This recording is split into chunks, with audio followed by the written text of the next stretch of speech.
Good morning, everybody. I'm Dan Petrolak. I'm the vice chair for the GU committee at SWOG. And I'd like to open today's Vogelzang Symposium. Today, we're going to be focusing on the androgen receptor and how we can exploit this axis to further treat our patients with both hormone-sensitive as well as castrate-resistant prostate cancer. First, a word about Nick Vogelzang. Nick was a friend, colleague, mentor for more than 30 years for me, and was the vice chair of the GU committee I believe for about 10 years, since 2008. And Nick made major contributions to genitourinary cancer as well as to other cancers. He's actually known for some work in mesothelioma as well, testis cancer, bladder cancer, prostate cancer. And in many ways, he touched all of us in terms of his mentorship, his friendship, his love of good wine, his camaraderie, and his attempt to play golf sometimes as well. But this symposium was designed to foster his spirit in terms of curiosity about GU tumors, developing new treatments and developing new ways of approaching patients. So today we decided to focus on the androgen receptor. We're trying to do a different topic for each of these particular meetings. And it's my good pleasure to introduce Dr. Tanya Dorff, who is professor of medicine and the section chief of genitourinary cancer program at the City of Hope. And she's also the chair of the Advanced Prostate Committee. She's going to be talking about intensifying upfront therapy for metastatic hormone-sensitive prostate cancer. Dr. Dorff.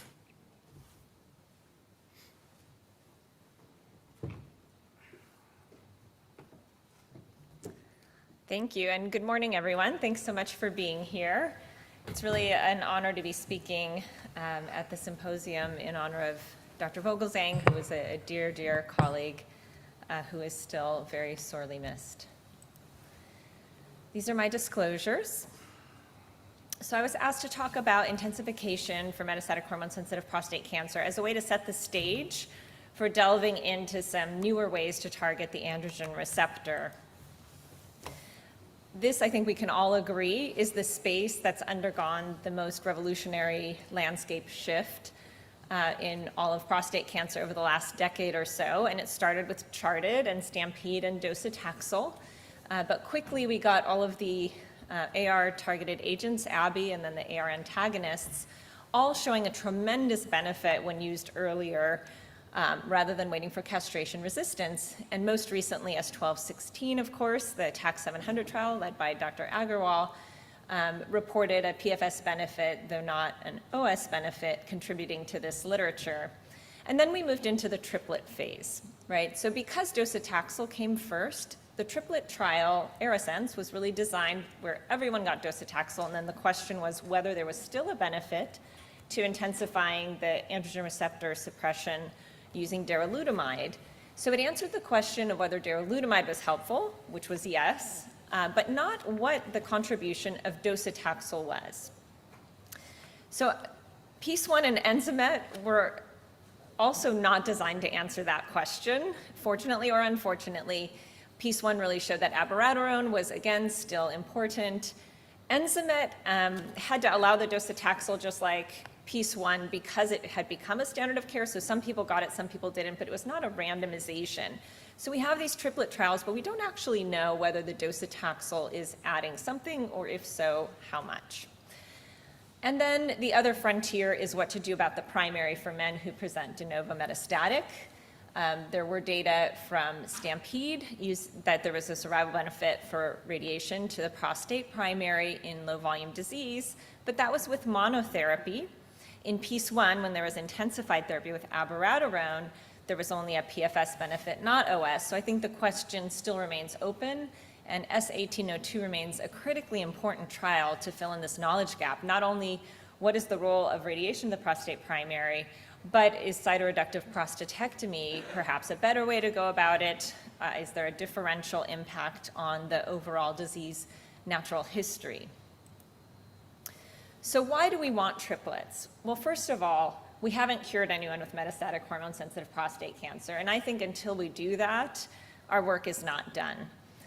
But furthermore, in Latitude, although there was a huge improvement, right, only 5% of men with castration therapy alone achieve a PSA nadir of less than 0.2, which we know is associated with longer survival. So abiraterone increased that to 55%, which was a tremendous improvement. But you can see there are these patients who are still dropping off the survival curves early, and they clearly need something more.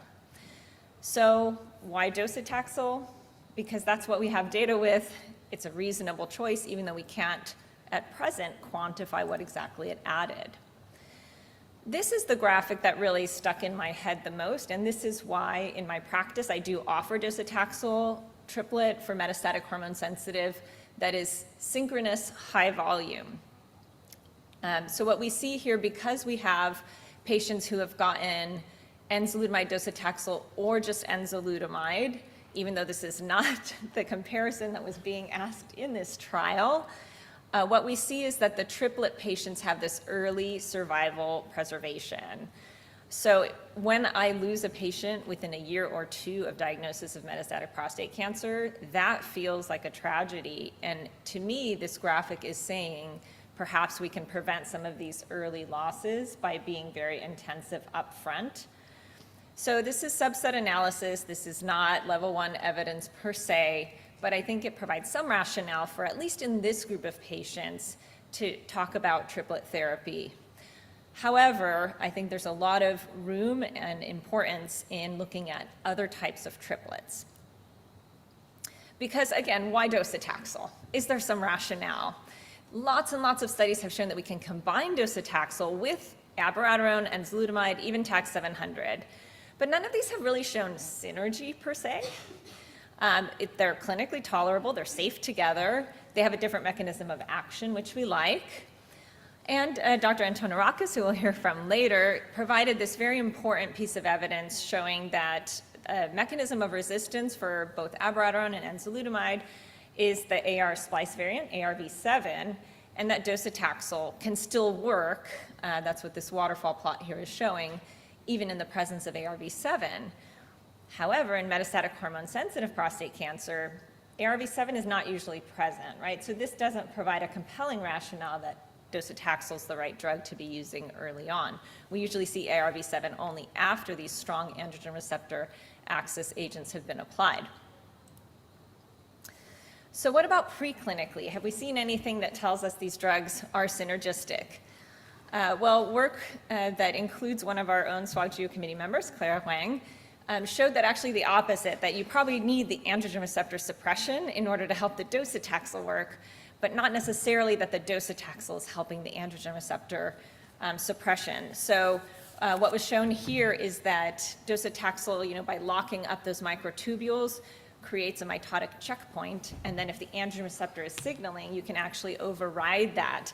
And they kind of tried this some years ago by giving testosterone prior to docetaxel to see if they could drive the cells to divide, thinking things that divide quickly might be better killed by chemo like docetaxel, and it didn't really work. So I will say I don't think we've really seen a true synergy.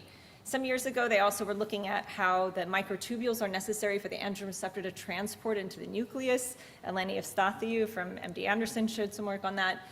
But I think overall, there's not a robust reason to say docetaxel is the only right choice here. So of course, when we have two different classes of AR pathway inhibitors, the CYP17, the androgen receptor antagonists, it makes sense to want to combine them. These drugs are so powerful, maybe if we tripled down on hormonal therapy, maybe we could get to eradication. Unfortunately, multiple clinical trials have looked at this and have failed to show that this is successful. So we had trials in MCRPC like Plato, we had neoadjuvant trials, the Stampede arm that had the addition of Enza to Abi didn't show a benefit. And then most recently Presto, which was the biochemically recurrent trial of single versus double versus triple that Rahul Agrawal presented last year ESMO. They only looked at the double versus single and the triple versus single. They didn't compare the double versus triple. But if you look at the data, which hopefully will be coming out soon, doesn't seem like there's a big difference, but it wasn't powered to make that comparison. So we're probably not going to get there with our current AR-targeted drugs. We've kind of hit a ceiling on how strongly we can suppress them. These drugs are each so powerful in and of themselves. But I do hope that Dr. Petrolak in his talk will give us some other perspective on maybe newer ways to target AR that might help us break the ceiling. Taking a step back before we launch into an era of triplets for everyone, I think it's important to look at what the science from these large phase 3 trials is starting to tell us, which is, of course, that there are molecular underpinnings that may help us identify patients for whom maybe doublet is really, really especially successful. Maybe SPOP is going to be that story with abiraterone. Other groups where docetaxel is absolutely not the right partner, perhaps, like the basal subtype, which was seen in the CHARTED study, KMD5D. I mean, these are preliminary findings, right, that require validation. But as we're designing our triplet trials of the future, we have to start thinking about whether we need to be stratifying for these types of factors, if they are predictive, so that we can make sure we get our answers and that we're putting the right types of patients into our treatment trials. So is there more we can learn about androgen receptor biology that could help us move forward?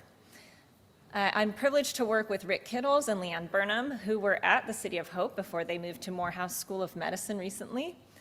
And they had elucidated some differences based on ancestry in how many of these CAG and GGC repeats are in the androgen receptor. So African American ancestry patients seem to have a lot fewer of them. Asian ancestry patients have more. And this actually has a functional consequence in terms of an inverse relationship with transcriptional activity of AR. So this is biology that we're studying thanks to PCF and an R21 embedded into a novel triplet trial for metastatic hormone-sensitive prostate cancer. These triplet repeats have been studied in terms of predicting responsiveness to testosterone replacement in the setting of hypogonadism, but the biology hasn't really been explored in terms of how it impacts cancer outcomes for prostate cancer. Some beautiful work from University of Washington, which includes one of our own SWOG GU committee members, Mike Schweitzer, is looking at nucleosome patterns of AR and really showing this beautiful, elegant work underpinning these different ways that androgen receptor resistance or castration resistance develops, where you have the castration-resistant prostate cancers that are still very much driven by AR and have this adenophenotype maintained. You have the neuroendocrine, the really total dedifferentiation, and then you have this other group that's AR indifferent. So the interesting questions will include how much of this is preordained, how much can we find out up front, and what does that mean for which treatments might be best for a patient to prevent the dedifferentiation to the very aggressive phenotype, if that's something we could predict up front. Above and beyond just what do we do once they're castration resistant, do we treat them differently based on which way their resistance has evolved? So there are a lot of ongoing trials with novel triplets. I'm not going to touch much on the PARP inhibitor since Dr. Agarwal will cover that. And I won't say much about the immunotherapy. We know disappointingly Keynote 991 of upfront Enza plus minus Pembro was reported as negative in a press release, but we'll talk about some of these others. That includes the PI3 kinase AKT pathway, which is an escape mechanism. When you suppress androgen receptor signaling, you get more signaling through PI3 kinase AKT, so it's always been of interest. We had the disappointing results from the iPotential trial, which was ipatasertib added to abiraterone in castration-resistant prostate cancer, but it was an all-comers trial, and it looks like had they selected by PTEN deletion based on NGS, they might have had a more positive result. So because of this, and because it might be a pathway that needs to be co-suppressed early on, rather than once castration resistance has developed, based on how it interacts with the androgen receptor, I do think there's still hope that the Capitello trial, one of the ones on the list I just showed you, could be positive because they're looking at only PTEN deleted patients and it's in metastatic hormone sensitive. So understanding the pathways, what's the right timing, what's the right population is obviously critical for having successful novel triplet trials. PARP inhibitors, again, I'm not really going to touch on other than to say in our own trial, our rationale for using the PARP inhibitor in all comers upfront in hormone sensitive was not really based on crosstalk with AR, but really based on this data from Goodall in cancer discovery using ctDNA showing that PARP inhibitors could prune out aggressive clones when applied early. So that's sort of our hope, is to debulk or get rid of these aggressive clones that might end up leading to an aggressive form of castration resistance while we're relying on the doublet to do most of the work. CDK4/6 inhibitors are utilized in breast cancer without a selective biomarker, right? They just work well with the ER. And the androgen receptor is also a key regulator of cell cycle in the G1 to S transition. So it makes sense that this could be a good partner for AR as well. There are some preclinical data supportive of this, and phase 1 data. Can't really say whether there's an enhancement of enzalutamide effect from the dose escalation, but CDK4/6 inhibitors have shown enough promise that they are in phase 3 trials, the Cyclone 2 and Cyclone 3 with abemaciclib, looking at both hormone-sensitive and castration-resistant populations. Radiopharmaceuticals are another sort of obvious choice to move into metastatic castrate-sensitive, because across the spectrum of prostate cancer, we've seen some synergy between androgen receptor suppression and radiation therapy. So this was a small trial, sort of proof of principle, using upfront docetaxel and ADT followed by 6 doses of radium-223, with the hope of kind of killing off micrometastases in the bone. So the median PFS in this small trial was 20.5 months. That's not particularly encouraging unless they had selected a really aggressive population. And they had these fragility fractures. So radium-223 may not be the best path forward, although perhaps could have been prevented with bone support, at least the fractures. But I think more of us are excited about the PSMA radiopharmaceutical, which has entered our clinics and made a big splash in castration-resistant prostate cancer. What is PSMA? I always wondered this. It actually functions to increase signaling through PI3 kinase AKT-mTOR, so it's one of the cell metabolism kind of pathways. But the important relationship, I think, when we're thinking about how to target AR is the relationship between AR control of PSMA expression. And we know from cell line data that when you suppress AR signaling, that you upregulate PSMA, and actually we can see it in patients using PSMA PET, which is really powerful. So you see the same patient before enzalutamide, you can see the disease, but after enzalutamide, you see a bit more because there's PSMA upregulation. So it makes sense to use the PSMA-targeted radioligand therapy in the context of androgen-targeted therapy. And so PSMA addition should start occurring any day if it hasn't already. This is a large randomized phase 3 trial.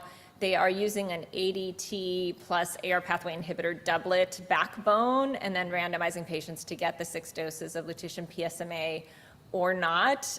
They do allow crossover after the primary endpoint of radiographic progression-free survival. So I think this is something people are really excited about, although we do have to think about late consequences of radiation in these patients who we know from S12-16, can live almost 6 years on average. So we definitely have some who survive a decade or longer. And how does that play out in the context of a radiopharmaceutical, I think will be important to keep an eye on. So in conclusion, it seems like we've hit a ceiling on targeting the AR with our existing drugs, but hopefully we'll see from our next speakers some new ways that we might be able to target it even better. We have to keep looking at the biomarkers that are emerging from these different trials and be smart about how we use those to design better phase 3 trials for the future. We hope that we'll have lots of different triplets, and there will be different ones that are right for different patients, which is a place we've long hoped to get to in prostate cancer, getting away from this one-size-fits-all approach that we're currently in. And the final question is sort of, someone with synchronous high-volume metastatic hormone-sensitive, would we be comfortable randomizing them to a doublet versus novel triplet, or do we really feel like they should have docetaxel as a comparator arm, at least in that context? So these are the kinds of design questions that groups like SWOG, I think, can be cognizant of and design the best future phase 3 trials in this space. Thank you.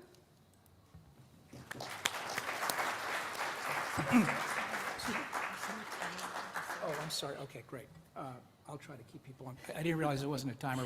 We've got some time. We have some time for questions now. We're also going to have a panel discussion at the end. I'd like to start off with Tanya. You presented some great data. It's a great overview. And I think the confusing thing, of course, right now is the number of treatments that are available at this particular point, the number of different anti-androgens, chemotherapy, incorporating PARP inhibition therapy, plus radioisotope therapy. The problem is going to be the duration of time that we need to see these particular trials mature from a survival benefit. Do you think that there is one best intermediate endpoint that we can use for these trials to determine at least activity and then move forward with larger trials that are looking at survival? So thanks, that's a really great question. I mean, SWOG has been critical, Kathy Tengen and others, in determining that PSA nadir of less than 0.2 at something like 6-7 months is a really powerful interim endpoint. I don't know whether FDA would accept that in lieu of overall survival, even though I think the surrogacy has been proven pretty strongly. But that, I think, is great for signal finding at a minimum. Yeah. I mean, it's going to be an increasing problem when we look at triplet therapy in high-risk patients and you're seeing survivals of 55 months for the median. Then that's going to be a particular issue because the patients want answers very, very rapidly. So I think that is a very, very important point. Niraj. It was a great talk, Tanya. When I see these patients with high volume de novo disease, I struggle as far as whether, and they should all get triplet or not, like all of us do. So what do you think about, you just made a comment on PSA nadir of 0.2 or 0.1. And by the way, I learned 0.2 nadir was used because in those days, tests could only detect up to 0.2. So that's why 0.2 has been used. Now it's 0.1. So how about designing a trial? I know you have been working on it to only offer docetaxel or randomize docetaxel, randomize those patients to docetaxel who are not able to experience a PSA of 0.1 or 0.2. Like, for example, high volume or de novo may not represent the biology, and they may still respond very well to the doublets. Yeah, that's a great point, Niraj, and another, I feel like, softball. Thank you, both of you, because Sasha Sokolova, one of our young investigators in the GU committee, has been working on designing a concept to do exactly that, to take this really powerful biomarker we've identified of failure to nadir, and then apply the docetaxel in a randomized fashion to see whether that can rescue the patients who we know are not on the right survival curve at that moment. The Alliance, I think, has proposed a concept to actually ask the question, docetaxel up front, the randomization on top of AR-targeted therapy. But they're kind of different questions, right? We don't exactly know what the biology driving the failure to nadir is, and whether docetaxel would overcome it when applied at that point, and whether that's different than waiting to castration resistance. But yeah, Sasha has developed this concept that's, we're hoping, going to move forward together with CCTG, because some investigators from CCTG had come up with a similar idea. But you know, to both of your points, we can't be waiting 6 years, 5 years for endpoints, or trials won't be able to have impact quickly enough. So this is a really great interim biomarker, and we should be using it in design. That's what we do, right? We build on our prior results to create the next trials. Yeah, and further that point, we now have PSMA imaging, and we don't really know what the role of PSMA imaging is in this hormone-sensitive state. I've seen a lot of patients coming in with PSMA PET scans and not having standard imaging. We've used that in the past. We really don't even have any great guidelines to go forth with as to how often you should be imaging these patients to potentially pick up variants that don't express PSA. In fact, the ARCHES trial did show that there was a fair number of patients who did develop changes radiographically without a PSA change. So it's just simply stressing the heterogeneity of the disease and how important it is that we think about how we're integrating these agents in the overall treatment plan. Yes, question? Yeah, thanks. Nice talk. Jim Heffley from Montana Incorp. Regarding all these AR studies, they certainly are a new and great thing, but just recently in New England Journal of Medicine, they had that maybe it was a meta-analysis, I'm not sure, but all these, in the quality of life studies with the drugs, I don't know what you found, I haven't looked at them that carefully, but the neurocognitive problems with all these drugs are becoming more and more obvious to me, and that if you're treating people with performance status less than 0, you see a lot of people that can't tolerate the drugs at that initial level, and so the quality of life is a major issue when you add these drugs.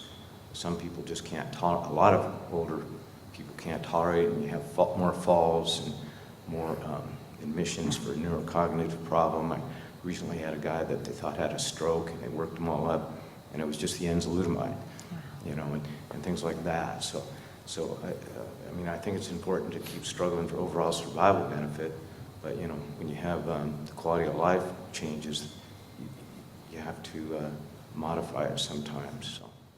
Absolutely. Thank you so much for raising that. Sometimes I think we all do get too focused on extending life, and a lot of our patients really do keep us real and say, what about my quality? I can't live like this. So there is a trial that I believe has already opened through NCTN, which is called the A-DREAM study, where they are asking about at 2 years on doublet, and I'm not sure if it's fixed to abiraterone in that study or if they allow any doublet, but at 2 years, if you're in remission, randomized discontinuation to see whether treatment holiday would be possible, whether it would improve quality of life, I think as a main goal, without compromising cancer control. But what I saw, I don't know if any of you participated in PRESTO. We treated quite a few patients on the PRESTO trial. Even in that 1 year, the doublet and triplet, it seemed like it was tougher for those patients, and maybe triplet more so. I think data have maybe already been shown about testosterone recovery being impacted more by the abiraterone, which was the triple in that study. The apalutamide was the double. So we definitely, Alicia Morgans has been studying cognitive changes on these agents. Frailty falls is really, really important to think about. So we are trying to champion as a community that doublet is appropriate, but it's really, there are those really comorbid frail patients once in a while who maybe it's appropriate just to use mono, and then we have to revisit treatment holidays or intermittent therapy, whether it's just dropping the AR pathway inhibitor and continuing castration, or whether it's a complete holiday. I think there are lots of questions there, but you're right, quality of life should be a major focus.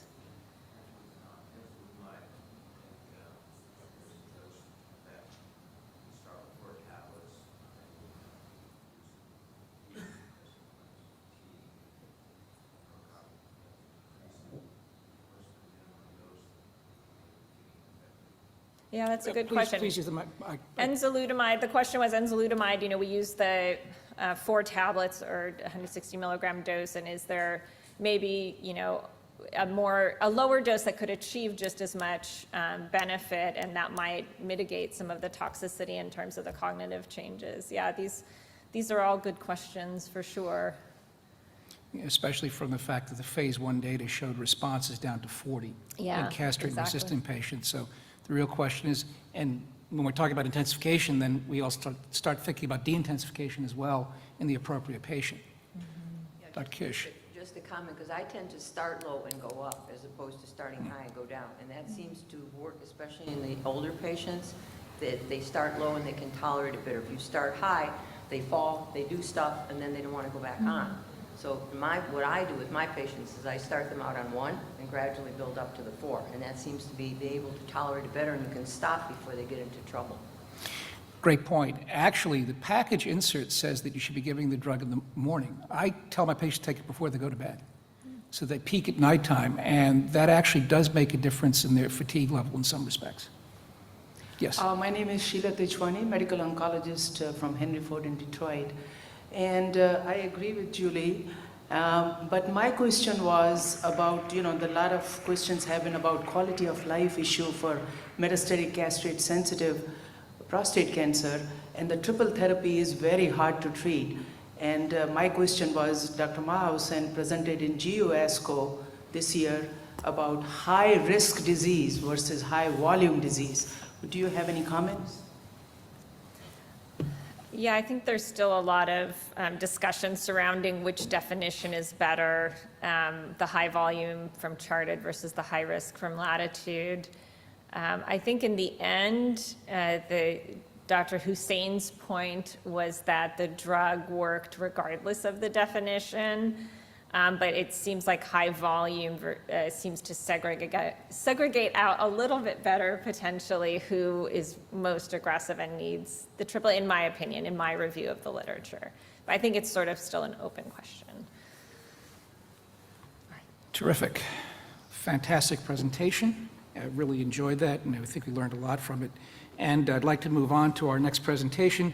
Dr. Niraj Agarwal, who's been a member of SWOG for a number of years. He was our liaison for the Developmental Therapeutics Committee and has led several phase 3 trials in SWOG as well as outside of the Southwest Oncology Group. He's the Senior Director for Clinical Translation at the Huntsman Cancer Institute and the HCI Presidential Endowed Chair of Cancer Research at the Huntsman Cancer Institute in Utah. He will be speaking on combining AR-targeted therapy and PARP inhibition for advanced prostate cancer. Thank you, Dan. What an honor and a pleasure to be here in the memory of one of the best mentors I've ever had, Dr. Nick Vogelzang. So we miss you, Nick, still, and will do for the rest of my life. So my job is to summarize the data on combination therapy of AR inhibitors and PARP inhibitors, and to show some rationale why these should be added, and then go through all the trials which have been reported in last 1 year. Actually, there were a lot of data which were presented, and I'll try to put them together and try to make some sense out of those data on what may be the best therapy or what are the applications and so on. And of course, what is the impact of those data on the quality of life of our patients. So this is my lifetime conflict of interest. I have none since May 2021. This includes all the research funding to my institution. As we have been discussing today, the precision oncology era has finally arrived in prostate cancer. And we are going to see, hopefully, more and more precision oncology-based molecularly targeted drugs being approved in prostate cancer. And hopefully, we will not be talking about triplet or doublet for all patients. We'll move on, as Dr. Dorf mentioned just now. And in this context, I think the first step has already been taken by PARP inhibitors. Just for our own recollection, we know our cells, human cells, go under millions of DNA breaks on a regular basis, and those breaks are quickly repaired by base excision repair by PARP or poly-ADP ribose polymerase, and cells survive. If those patients somehow do not have PARP being active or somehow inhibited by a drug, these cells are repaired quickly by a mechanism known as homologous recombination repair. However, in those patients who have a deficiency of homologous recombination repair and PARP is inhibited, those cells cannot survive because of this accumulation of double-strand DNA breaks. And of course, these DNA breaks are joined by an inefficient mechanism known as non-homologous end joining, which leads to accumulation of these DNA double-strand breaks, leading to cell death. Now, some PARP inhibitors may trap the poly-ADP ribose polymerase at the replication fork, and which can provide further rationale for their action as far as inhibition of DNA repair is concerned. So with that, I think this was the first article, paper, which at least brought to my attention as a junior faculty about how common the homologous recombination repair gene mutations are.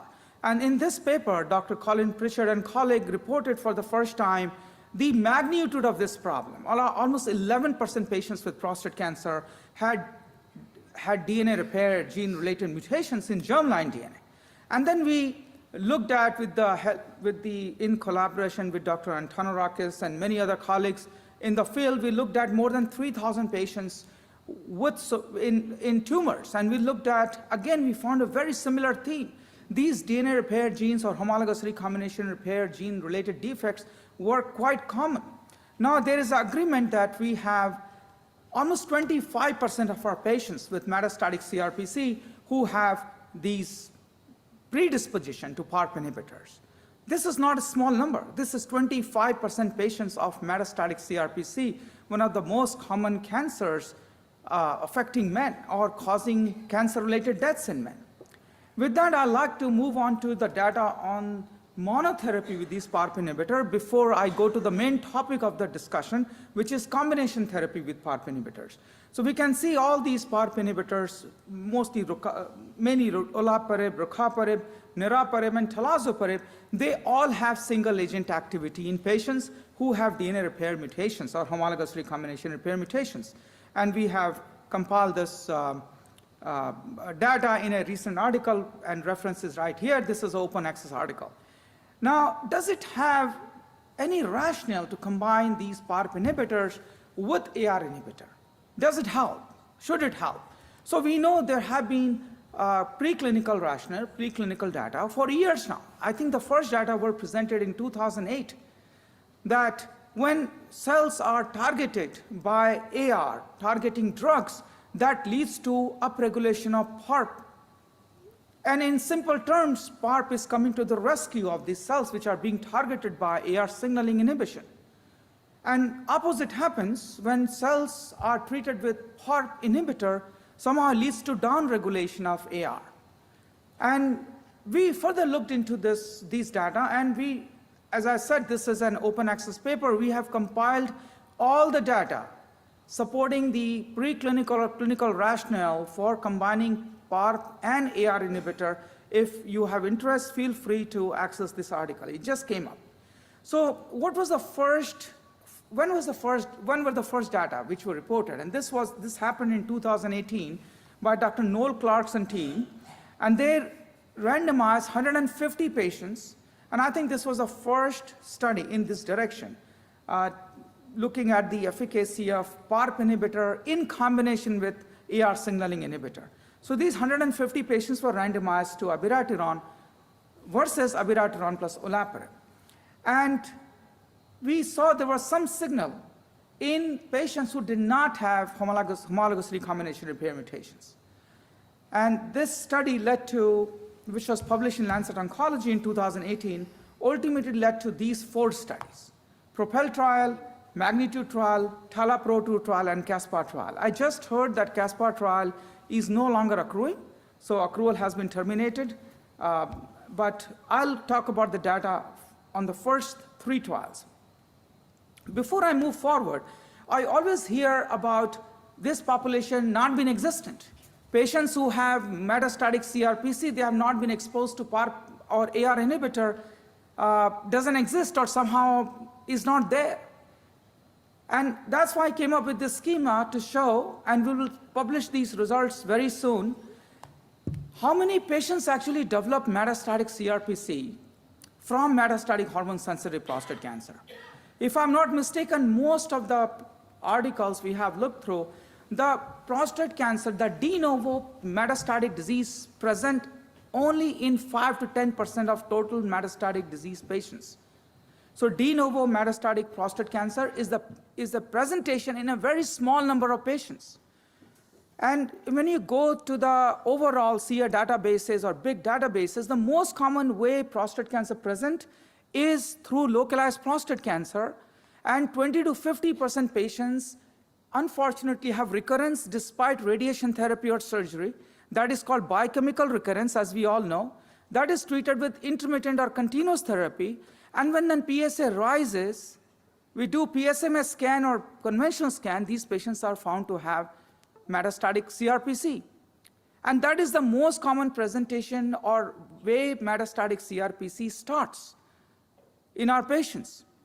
And I really cannot talk about more data, but we'll show you that only a small minority of patients with newly diagnosed mCRPC actually have been even exposed to any androgen receptor inhibitor. And then let's think about those patients who present with locally advanced prostate cancer, localized high-risk prostate cancer, treated with 2 years of abiraterone.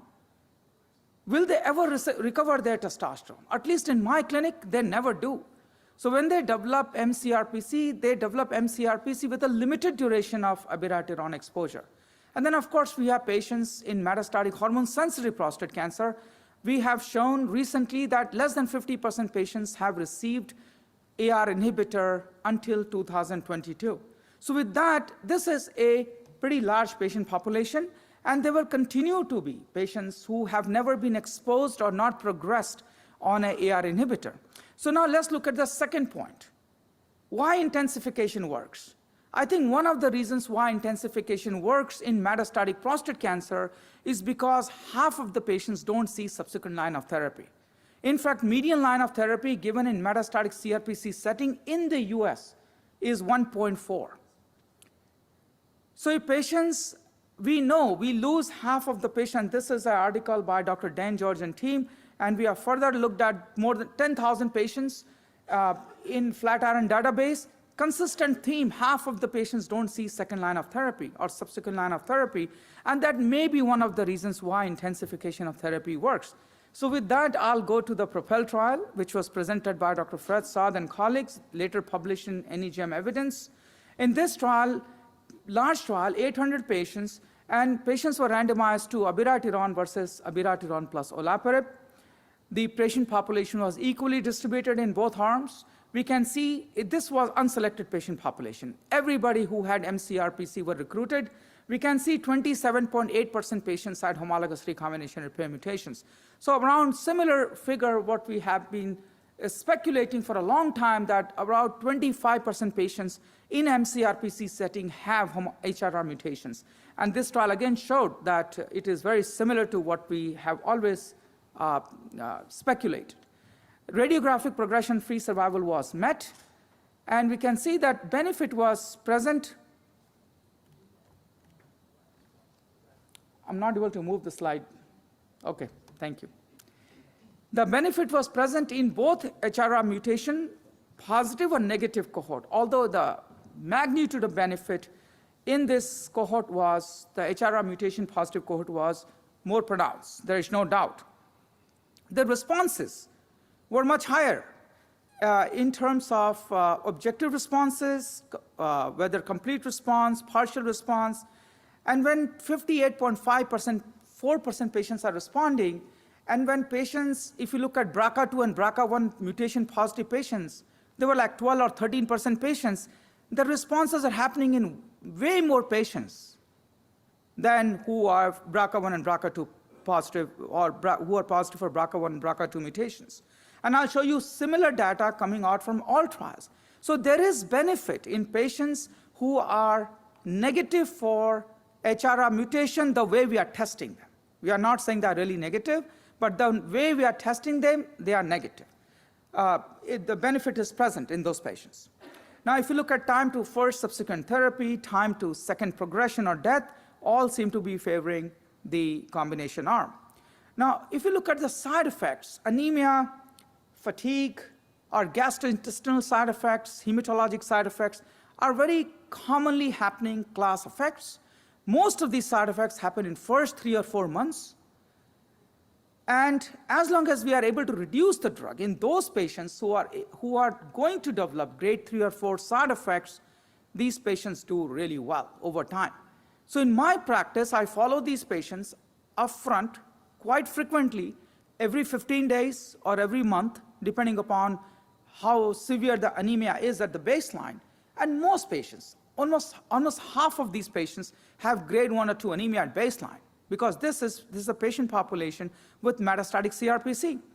So as long as I'm following them and figure out in 3 to 4 months who are going to develop grade 3 or 4 side effects and timely reduce the dose, most of these patients are able to continue these PARP inhibitors for a long time. And this were the quality of life data, and it showed that quality of life was not compromised by the combination therapy compared to single agent abiraterone.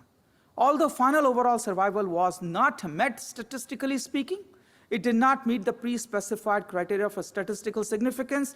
It was still 8 months longer in the combination arm.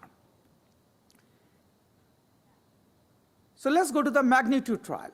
Magnitude trial was different from the PROPEL trial in the sense that they had upfront categorization or upfront definition of two cohorts. Cohort 1 was HRR positive.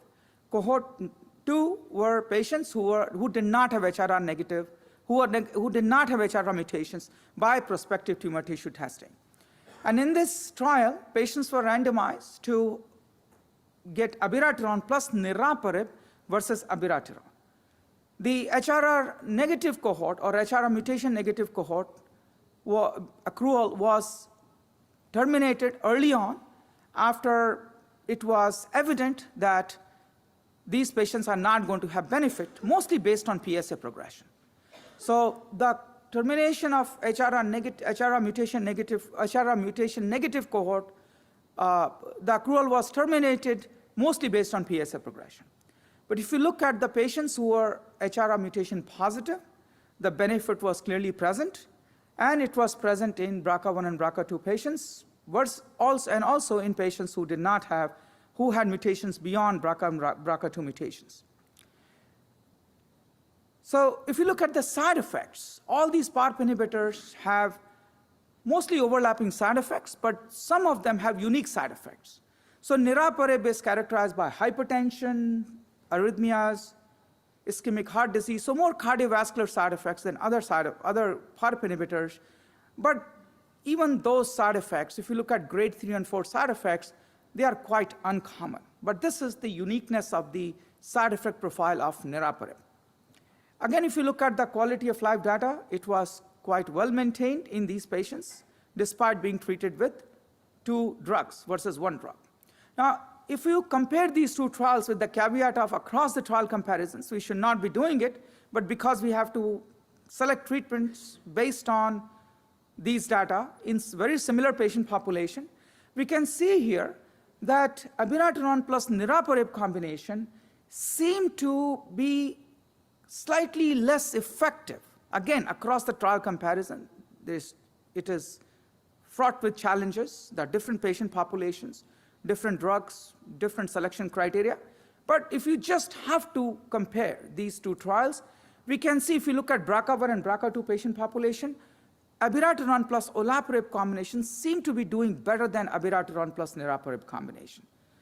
If you look at the HRR positive patients across the board, again, hazard ratios seem to be a little better in HRR positive patients with abiraterone plus olaparib combination. And I'd like to bring your attention to this fact that the dose of niraparib was reduced by 33% upfront because of these side effects which were encountered when abiraterone was combined with niraparib at the full dose.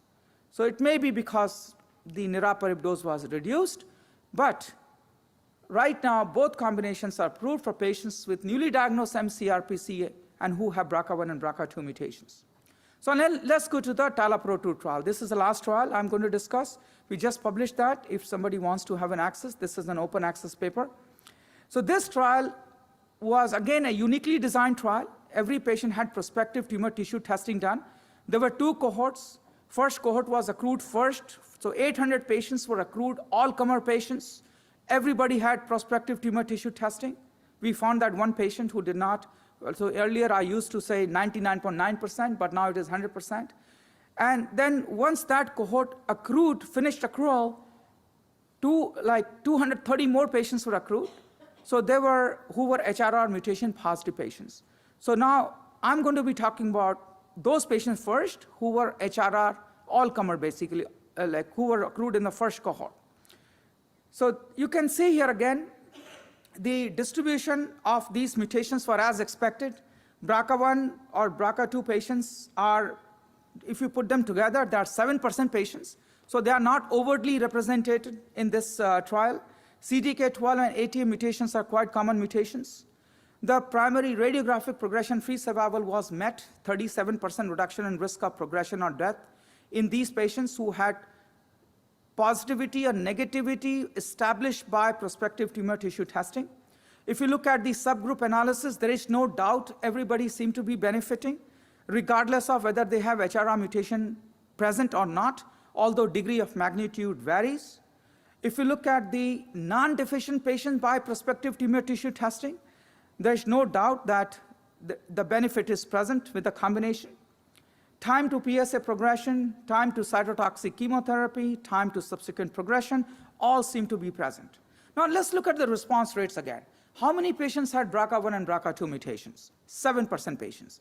What is the complete response rate here with the combination? 37.5%. What is the complete response rate in the control arm? 18.2%.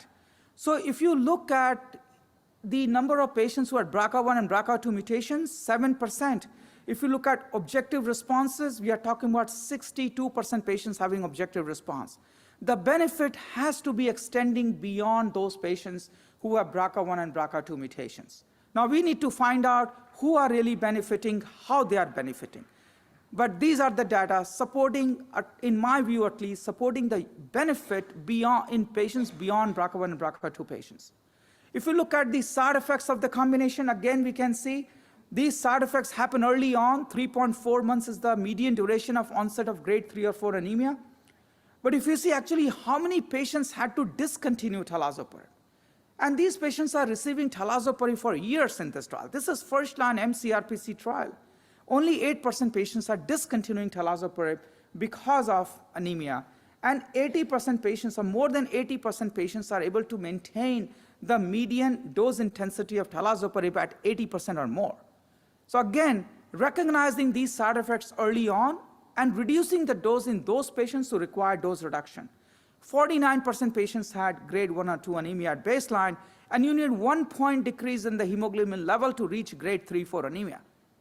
So again, these patients are going to develop anemia, especially with talazoparib, but not all of them will develop anemia. And patients who are developing grade 3-4 anemia, reducing the dose in a timely fashion allows them to receive this treatment for months to years. If you look at quality of life, this was well maintained. If you look at the second cohort we just presented in ASCO, hopefully we'll publish very soon, there was a 55% reduction in risk of progression or death in HRR deficient patients. If you look at the gene by gene analysis, please look at the CDK4 mutation cohort.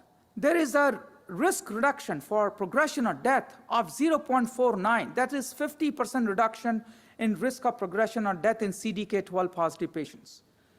And this benefit extends beyond BRCA1 and BRCA2 patients. And obviously, when you are looking at even smaller cohorts where single-digit numbers in each arm, is difficult to compare. But there is no doubt that the benefit is extending beyond BRCA1 and BRCA2 positive patients. If you look at overall survival, it's trending in a very right direction. Right now, the data are not mature, but even with this mature data, we are seeing a clear trend in overall survival in patients who have HRR mutations. Again, time to PSA progression was improved by 17 months in this patient who had HRR mutation positive with the combination. Again, very similar theme, time to cytotoxic chemotherapy, time to second progression are all improved with the combination. If you look at the side effects, I would like to bring your attention to this figure. 55.6% patient had grade 1 or 2 anemia at baseline. This is an aggressive disease. Patients who have homologous recombination repair mutations and who are presenting with mCRPC, if you look at the time to radiographic progression, that is 11, or time to PSA progression, that is 11 months. Compared to if you look at time to PSA progression of enzalutamide alone in non-HRR mutation positive patients, that is around 16 to 17 months. So patients who present with HRR mutations, they have more aggressive disease. And clearly they deserve more aggressive treatment. This is compilation of all these data I just mentioned. I'm not going to go through these again, but this is for you use if you want to use it. I'm happy to share my slides. And as Dr. Dorff mentioned, these combinations are moving to the upfront setting in hormone-sensitive setting. This is a trial, amplitude trial, randomizing patients with homologous recombination repair mutations to abiraterone plus niraparib versus abiraterone. We are also doing another trial, TALA-PRO2 trial, again using the same similar strategy in patients who have homologous recombination repair mutations, and they are being randomized to enzalutamide plus minus talazoparib. And this is just a start. I think we are going to see PARP inhibitors use being expanded to different combinations, different populations within the prostate cancer population. I've already heard of patients, of studies being developed in localized high-risk disease, high-risk biochemically recurrent disease. So I think this is just a start. And this is a large number of patient population who harbor these mutations. So I think this is a very good step in the right direction. So I'd like to conclude by saying, finally, era of precision medicine has arrived in prostate cancer. We have multiple PARP inhibitors approved, either a single agent and combination. We saw various nuances as far as data or results are concerned from these trials, but I'd like to emphasize that all PARP inhibitors and all combinations are not created equal. There are differences. There are differences in how these drugs talk to each other, drug-drug interactions. So I think we should not be comparing these trials head-to-head. And this is the FDA approval. The combination of Enza plus talazoparib is approved for all HRR mutation-positive MCRPC patients, and abiraterone-based combinations are approved for BRCA1 and BRCA2 patients. And I think next steps obviously are to how to elucidate. We need to find out why those patients who are negative, as far as prospective tumor tissues testing is concerned, why they are responding. And when they stop responding to PARP inhibitor, what is the mechanism, or what are the mechanisms of resistance? With that, I'd like to acknowledge my team at the Huntsman Cancer Institute who helped with this talk. Thank you very much.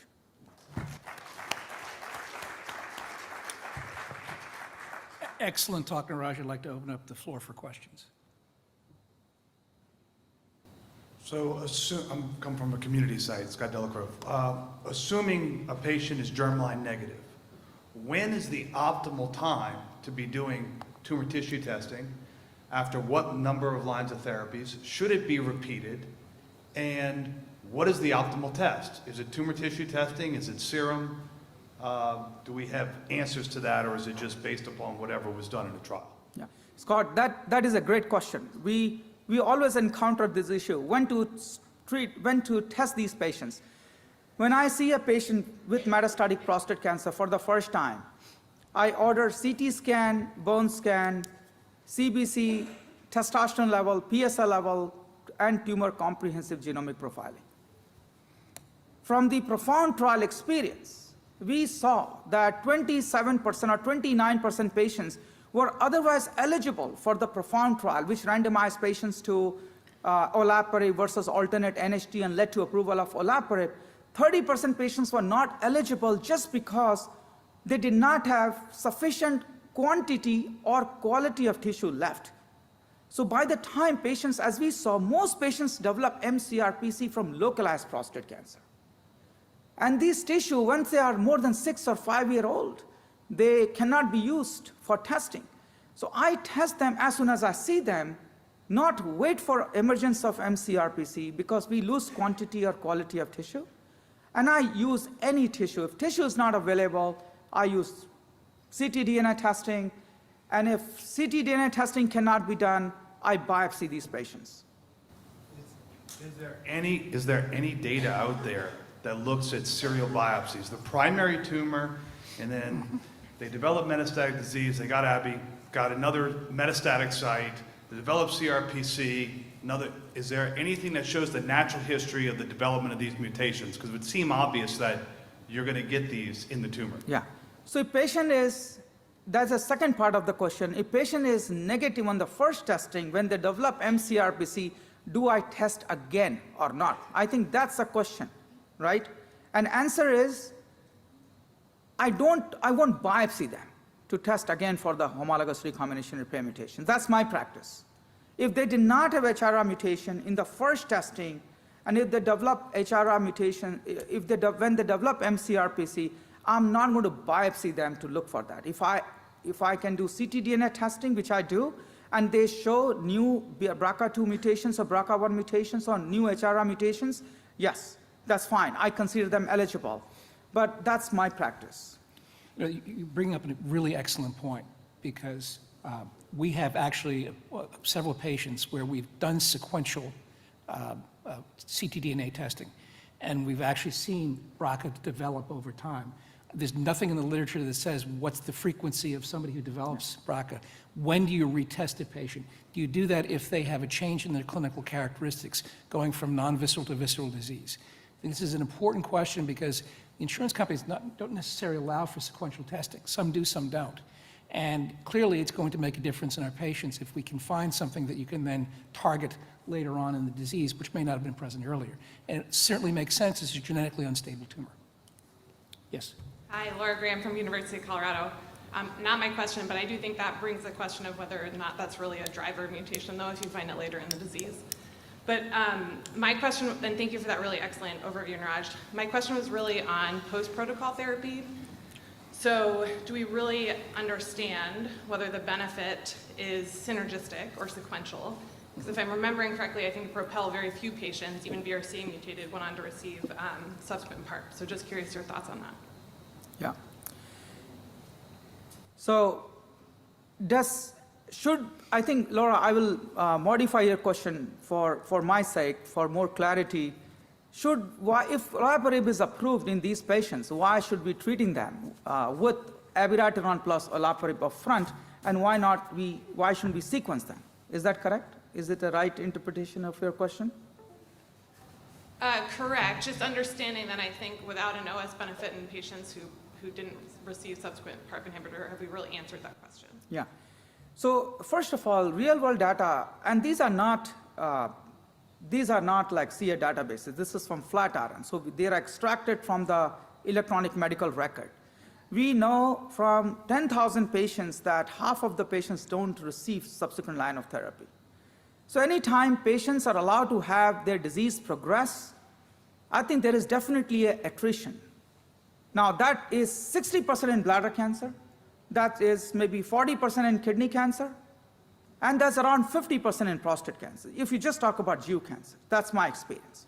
So I think that makes it, at least to me, when I'm sitting in the clinic, it makes sense to combine them because half of my patients may not have the opportunity to receive that PARP inhibitor after they have disease progression. And especially if you look at HRR mutation positive patients, the disease progression can be really rapid. And performance status can go down very quickly in these patients. But then beyond that, I think there is some biological synergy between enzalutamide or talazoparib or abiraterone plus olaparib on all these drugs. If you just look at the progression-free survival with olaparib, and if you look at the progression-free survival with, say, abiraterone, if you just combine them, and if you look at so hopefully we'll be able to show the absolute PFS. It has not been reached yet. So absolute PFS, which is happening on the enzalutamide plus talazoparib arm, and I can guarantee you this will be longer than again, this is very across the trial comparisons, and we are just talking about mathematics without much rationale. If we just put together enzalutamide, for how long enzalutamide works in patients who have HRR mutation positivity, the PSA progression time was 11 months. If you look at the TALA-PRO2 data, and if you look at how long olaparib works in those patients who have HRR mutation positivity, around 5 or 6 months, if we just put it together, we are talking about 16 to 18 months.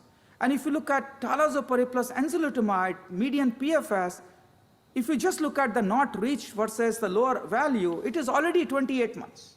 So I have a feeling that there is some synergy in the combination, which goes beyond whether we should sequence these drugs or use them upfront. So thank you. Long answer. Dr. Singh. I think Laura stole some of my thunder. It was this kind of similar line question. So a little bit of a hardball, and you may not know the answer, and it's okay. I just want to understand for myself that if you think that these drugs work well together, then is there a rationale to then add PARP once they are progressing on ENZA rather than just switching as a sequence? Can we just add these drugs at the end once they are progressing on ARSI as they become castrate resistant? So that's my first question. And the second question is, if you think that precision medicine is kind of moving this field up in prostate cancer and they're going to come early, then would a next generation trial would have to compare DOSI, ARSI, ADT versus PARP, ARSI, ADT in a selected group of HRR positive mutated patients. Would that be a trial design which you will be looking at? Yeah, great question, Parminder. Thank you for asking. So first question was, why shouldn't we just add PARP inhibitor when PS is progressing on enzalutamide? I think that can potentially be done. We just don't have the data to do that.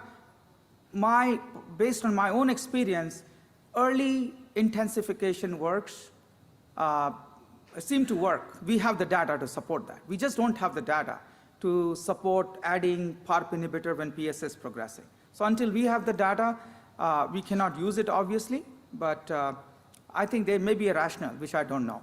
And what was the second question? New trial design phase 3. Yeah. So all the new phase 3 trials are being compared with doublets. So TALAPRO 3 is comparing the triplet of ADT plus enzalutamide plus talazoparib to ADT plus enzalutamide. No, as Dr. Dorf said, Tanya, you already showed that we don't have the evidence that triplet is better than doublet.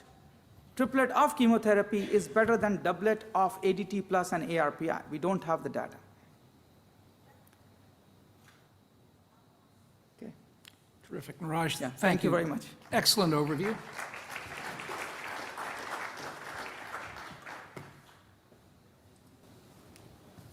Very good. Really have some great presentations this morning. So I'm going to be talking today about new ways of targeting the androgen receptor and some of the work we've been doing at Yale. So we know that castration-resistant prostate cancer can develop from a number of different pathways. There's a gain-of-function mutation of the androgen receptor. There can be aberrant modifications with different growth factors or cytokines, alternative splicing, deregulation of the androgen receptor, and intracrine androgen synthesis. All these pathways can lead to a restored androgen receptor axis and then recurrent tumor development. We know that, and this is becoming more of an important question now that we're using some of these anti-androgens up front in the castration-sensitive state. What are we going to do when these patients progress? Do we reinduce these patients with another anti-androgen? Do we go to alternative therapies?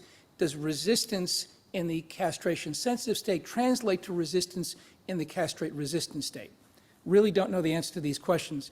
And we do have some data that looks at sequential anti-androgens. This was a review article published by Kim Chi. And one of the thoughts of giving abiraterone after enzalutamide or vice versa is these potentially are less toxic drugs than chemotherapy. But are we really doing our patients service by sequencing patients in this fashion? My answer is no. There are some select patients that may have prolonged responses to anti-androgens, but in general, we see modest PSA declines. We see a median duration of treatments that are generally about 4 months to 5 months overall, and there's been no documented improvement in survival by doing sequential anti-androgen therapy. So let's think about the mechanisms of resistance to anti-androgens and how we can use this to further treatment using this axis. Well, there are some common pathways that are seen with abiraterone and enzalutamide, but we know that there can be upregulation of CYP17. There can be upregulation of the androgen receptor, as we saw in the previous slide. The androgen receptor can be also activated by different ligands. GC or glucocorticoid activated androgen mutations, particularly the L702 mutation, come into play. The H78 mutation in the ligand binding domain can be activated by progesterone. There's splice variants of the androgen receptor, and there are also other independent mechanisms. With enzalutamide, common mechanism, upregulation of the androgen receptor. There are also some mutations as well. There's induction of glucocorticoid expression, as well as splice variants. This is the structure of the androgen receptor, and there are 3 different areas, or really 2 areas to target. One is the DNA binding region, which is in the N-terminal region of the androgen receptor, and then there's the ligand binding region as well, where a lot of these mutations that I mentioned come into play. So Dr. Antarakis is going to be presenting some data later, has actually looked at the question of the emergence of some of these mutations in patients with castration-resistant prostate cancer. A number of years ago, Marianne Kaplan looked at biopsy specimens from bone marrow looking for different androgen receptor mutations, and the results were disappointing in progression after primary androgen deprivation therapy. But we're starting to see now that over time, whether we look at patients who are treated with any next-generation anti-androgen or one or two, that these particular androgen ligand binding domain mutations start to emerge.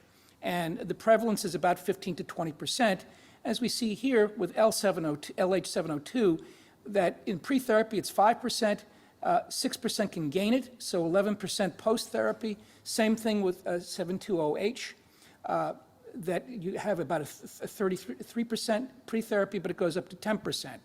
So we are either selecting or inducing these particular mutations in patients, and again, this is how we can develop resistance.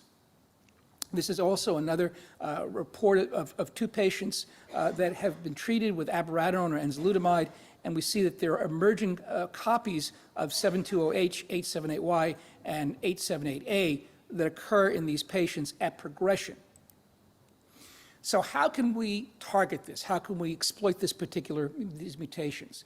So I didn't disclose at the beginning that Yale University has financial interest in a company called Arvinas. I do not have any financial interest in this company except for research support, but again, it's important that I disclose that. So a number of years ago, one of the most, I think, exciting conferences that we have at Yale, and unfortunately the pandemic has blunted this, but we got the chemists together and medical oncologists together on a monthly basis to talk about targets and how the chemists could potentially synthesize agents that we could use. Craig Cruz, who was one of the inventors of carfilzomib, also is a chemist at Yale, and he came down to my office and asked me if we had a need for a drug that targeted the androgen receptor, and I just sort of said, of course we do. We need new agents, and this is how the discussion of PROTAC therapy in prostate cancer came about. So what's a PROTAC and how does it target treatment? Well, there's the ubiquitin E3 ligase pathway that will degrade protein. This is a natural way that we get rid of our old proteins. And PROTACs are ways or proteins that fit into this complex and help to degrade the proteins. In fact, one PROTAC molecule can take out as many as 400 of the target protein that they're trying to get. These are ubiquitinated, and then this is iterated, and then is degraded by the ubiquitin ligase pathway.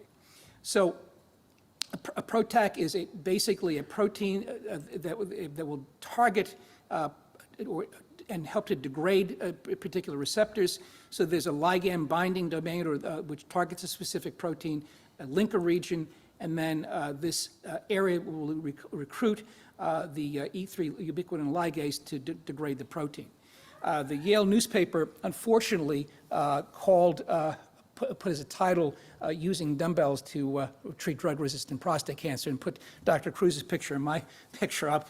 So it's a dumbbell, but we're not the dumbbells. So ARV-110, this was the first-in-class PROTAC, and this particular PROTAC will have, in xenograft models, will affect androgen gene amplification, will target the mutations, and also will target cells that are enzalutamide resistant. It will degrade H78A, H875Y, and F877L. As we mentioned before, these are important to resistance, and M8995V, but it does not affect the 720H or ARV7, which is one of the more prominent splice variants in resistance. So it will degrade more than 90% of the protein in vivo. So we did a phase 1 study, and actually, I was thinking about this when I was preparing this presentation. In our phase 1 trial, we had 2 dramatic responders. One was with Dr. Vogelzang in Nevada, and again, this was one of the last trials that he actually participated in. And so we found in the phase 1 dose that in these patients who had more than 2 prior therapies, there was an exposure-activity relationship, which we'll talk about in a moment, and there was enhanced activity in the biomarker-deficient cohort. In our first iteration, 40% of the patients with the 878 or the 875 mutation had a response, and we determined that 420 milligrams daily was the proper dose. So what we did was we looked at the AUC and the Cmax in terms of what we saw in animals. We found what the threshold was, and we found that the orange line were the minimal effective dose, and that correlated very, very nicely with our animal models. And as a proof of concept, we did biopsies on patients pre and post, and this is staining for the androgen receptor. We see that there is downregulation of the androgen receptor after being treated with 6 weeks of ARV-110. So there's been further work with the PROTAC in the phase 2 expansion. And as we've learned more about this drug, we've subdivided our patients into different groups. The 878 and the 875 group, wild-type androgen receptor, the 72OH or the ARV7. Remember, these are not degradable mutations by the particular PROTAC. Phase 1, we had median ages were very similar overall, 71 patients in phase 1 and 124 patients in phase 2. And we see that 46% of the patients who have the 878 or the 875 mutation will have at least a 50% PSA decline. Using the 30% marker, it's 57%. If we look at RESIST, we do see that we have partial responses. Again, in this subgroup of patients, 43% of patients remained on treatment for more than 23 weeks with the positivity, and the median time was 24 weeks overall. So let's break this up in terms of PSA response in different subgroups. We look at the 878 and 75 together, the 50% PSA decline rate, 75%. Wild type, it drops to 11%, as one would expect in the 702 and ARV7, 4%. And then less pretreated patients have a somewhat better response than the overall, the wild type group. These are patients who have not had prior chemotherapy. So what about other compounds in this class? 766, ARV-766 is also an oral degrader that targets the ligand binding domain. It does degrade the wild-type androgen receptor in vitro, and it also does include 72OH.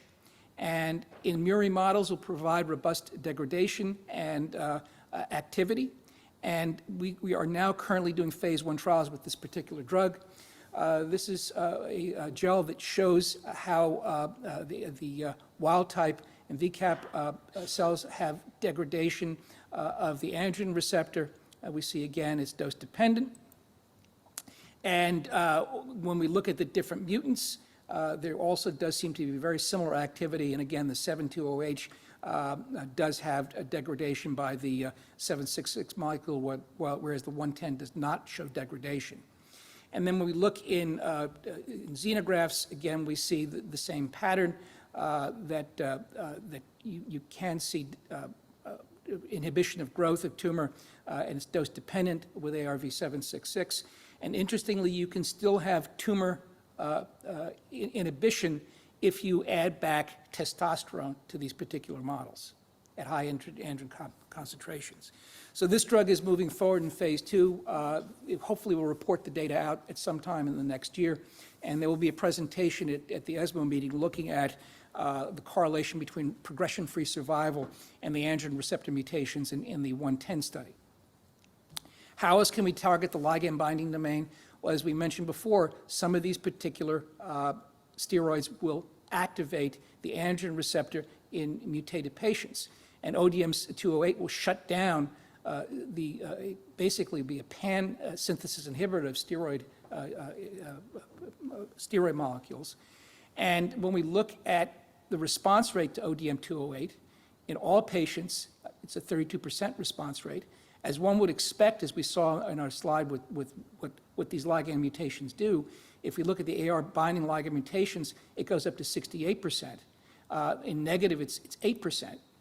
But this drug will shut down, as I mentioned before, all different steroids, including androstenedione, dihydroxyepiandrosterone, 11-hydroxyandrostenedione, and 11-ketotestosterone. And this drug can cause significant adrenal insufficiency and requires steroid supplementation. On the other end of the spectrum, there are the N-terminal androgen receptor inhibitors, and EPI 7386 is a lead compound. It's been in a phase 1 dose escalation regimen. It's a first-in-human study that looked at metastatic castration-resistant prostate cancer patients who failed standard of care. And there's a QD dosing as well as a BID dosing schedule. In looking at the data, this is a somewhat complex slide, we see that the response rate is somewhat lower. There are basically some patients who did have a PSA decline, 3 patients of about 30%, 1 patient 50%. Really could not find any particular correlation between androgen receptor mutations and those particular results. But there is 1 patient who did have a dramatic response, 20% decrease in target lesions in addition to a PSA decline. It was actually a mixed response because the patient did receive 18 cycles of the single agent and then progressively escalated his dose over time. There are trials that are now being planned for further dose expansion of the EP7386 molecule, and then also in combination with enzalutamide in a phase 1, phase 2 study. So it's a head-to-head combination, optimal dose from phase 1, phase 2, and then randomized phase 2 looking at different doses. BET inhibitors, let me just go back here for a second. I just lost my previous slide here. Let me just go back. Can you just reverse that once? I can't seem to do that from the podium. So BET inhibitors are epigenetic regulators of the androgen receptor. They are involved in the MYC pathway, and these can basically affect some of the genes and enhance androgen receptor expression. Inhibition of these particular targets with either with a variety of different agents has really been disappointing in castrate-resistant prostate cancer. I don't think really is going to have a therapeutic lead. The CBB300 inhibitors as well also will target gene expression of the androgen receptor, and they're similar to the bromodomain inhibitors. There are trials that are looking at these in combination in solid tumors, in castrate-resistant prostate cancer in combination with drugs such as abiraterone or enzalutamide. This is CCC1477. And this has shown some activity in castrate-resistant prostate cancer. So in conclusion, ARV-110 has activity in phase 1, phase 2 trials. Phase 3 trials are currently being designed. ARV-766 targets a broader spectrum of androgen ligand binding mutations, and phase 1 studies are ongoing. And ODM-203, it's a CYP11A inhibitor, has activity but can cause adrenal insufficiency and is also moving forward in phase 3 trials. And there are other various receptor inhibitors that are now being looked at. So I thank you for your attention. I'll open up for questions in our next 10 minutes. Questions? Thank you.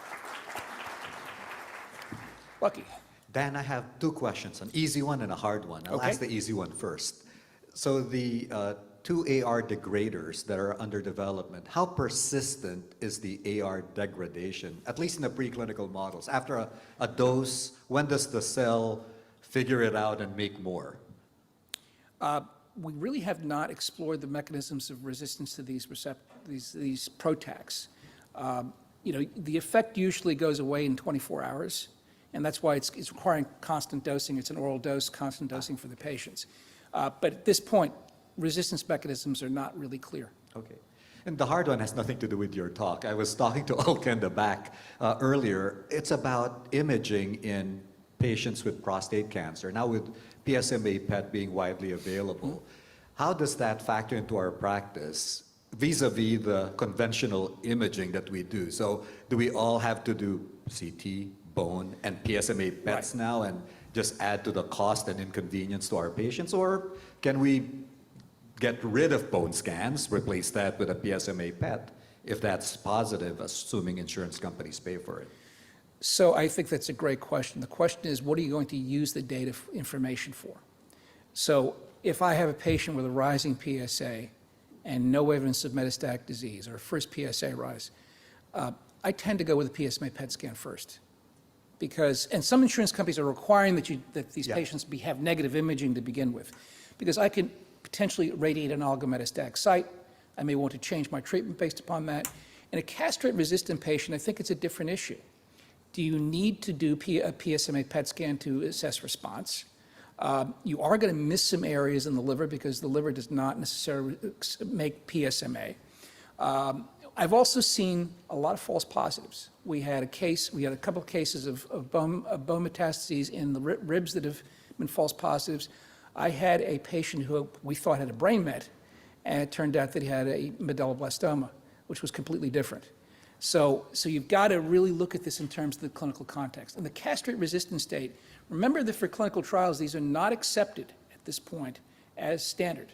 So you still have to do conventional imaging. If I'm intending on treating a patient with lutetium PSMA or some other PSMA targeted therapy, absolutely. Do I do sequential scans on these patients? Not yet indicated, but I do sequential scans to see what's going on. So I think that's probably the best way to look at it at this point. And for most of us, I think because most of us are in academic institutions, we still have to do the conventional scanning because our protocols still require those. Exactly. But we're in a transition now. I think at some point there'll be this evolution about what imaging will be doing so that we're not doing too many, giving us maybe duplicate information for some of those. Right. Niraj. So Dan, this is a wonderful talk on AR targeting.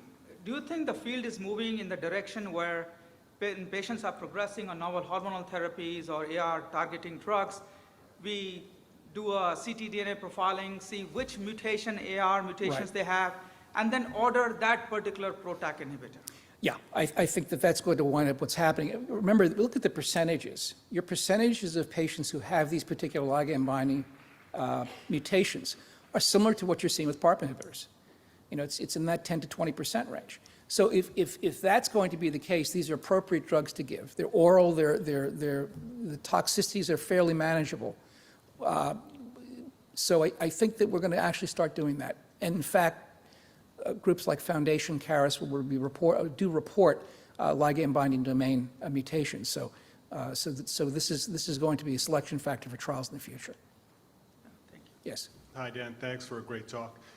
What do we know from the preclinical data about the activity of the AR degraders with regards to bound versus unbound AR? And should that be affecting our thinking about concurrent treatments in these patients with therapies that either reduce and deprive them of ligand vis-a-vis ADT or abiraterone, or alternatively antagonists that bind the AR, enzalutamide, et cetera? How does that affect the activity? If I remember correctly from preclinical, it was predominantly unbound AR that was targeted, and so certainly, so that's one area. But there are trials that are looking at combinations with the PROTACs with abiraterone. Those are ongoing, and the question is, can you prevent the emergence of these clones from coming forth by giving the PROTACs early? Or can that be treated and prevent resistance later on? I think that's a great question. And that may be one of the uses of these PROTACs as well. And again, it's hard to find the niche to put some of these drugs, particularly with how the disease is shifting in terms of where we're using the androgen receptor. Okay, other questions? Discussion points? So I'd like to call up my colleague and friend, Dr. Emmanuel Antarakis from the University of Minnesota, who will be talking about bipolar androgen therapy in advanced prostate cancer. It's sort of, in a way, a contradiction where you're giving androgen back, current and future perspectives. Thank you, Dan, for inviting me. This is my first SWOG meeting. I used to be part of ECOG Akron and now Alliance, but I've never been to a SWOG meeting. Although I had met Nick Vogelzang on several advisory boards, and I remember he was always ahead of his time, and he was giving doublet therapy before any of us were, and he was criticized for it, but he was right. And then he was giving triplet therapy, again, ahead of his time, and he was right on that one too. So we should be listening more to Nick.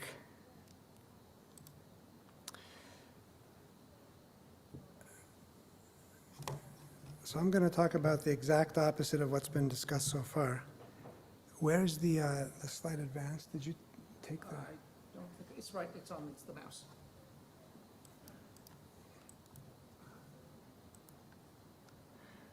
Okay, so you've heard about how we can antagonize the androgen receptor, and now we're going to talk about how we can superagonize it to actually do the diametrically opposing thing, to actually give as much ligand back as possible to the AR. And this is my only preclinical slide, so don't get nervous. We've known for about 20 years almost that in certain cell lines, not all of them, in certain castration-resistant cell lines, when you add back androgen, in this case 1881, a synthetic androgen, you can actually cause cell death. And in this particular paper, it was observed with LNCAP and VCAP, but not with LAPC4. So we've known for a long time that not all CRPC cell lines are sensitive to high-dose androgens, but some of them are. There's a bunch of mechanisms that have been listed there, and I'll go through some of these and show some of the data from our work when I was at Johns Hopkins and then also extending to University of Minnesota. But I would be remiss if I did not mention who I believe is the godfather of bipolar androgen therapy, Dr. Sam Denmead, my good friend and colleague. And Sam and John Isaacs from Johns Hopkins came up with this term. It was not because we're inducing some psychiatric illness, but it's because we are actually using such high doses of androgen that we are getting to different poles, a north pole and a south pole of androgen levels. And the way that we do this in patients is we take a patient with castration-resistant prostate cancer, we maintain their LHRH agonist or antagonist, and in addition to that, while we're clamping down their testosterone, we're also supplementing it with exogenous testosterone. So the endogenous testosterone remains suppressed, and now we can control the exogenous testosterone by giving these intramuscular injections. And the way that we did that in the first trial, and we've kept it the same since then, is every 4-week injection, and it's intramuscular, and it really results in supraphysiologic levels of testosterone going to 1,500, sometimes 2,000 nanograms per deciliter. We had a hard time getting this study through the IRB. It took us about 4 or 5 attempts, and it was, of course, because of the safety concerns. But once we were able to get through that hurdle with some very, very cautious safety stopping rules, we were allowed to open the trial. And this was our very first patient. It's always gratifying and I would say very lucky when your first patient is the responder, not the one who develops some horrible side effect. So this was a man who had developed CRPC with a PSA of about 22, had a big pelvic lymph node there in the middle. And as you can see, the response was not immediate. There was a small increase in the PSA level for the first 2 months. And it was only by the 3rd month that his PSA began to drop, actually, which again is paradoxical because we're agonizing the AR, which stimulates PSA expression. And yet this patient's tumor volume decreased and their PSA went down. Since that time, we have conducted now 8 trials. 7 of the 8 were done at single institutions, and the Transformer study was a multi-center trial. Some people in the audience, Dr. Agarwal, I think, was part of that as well.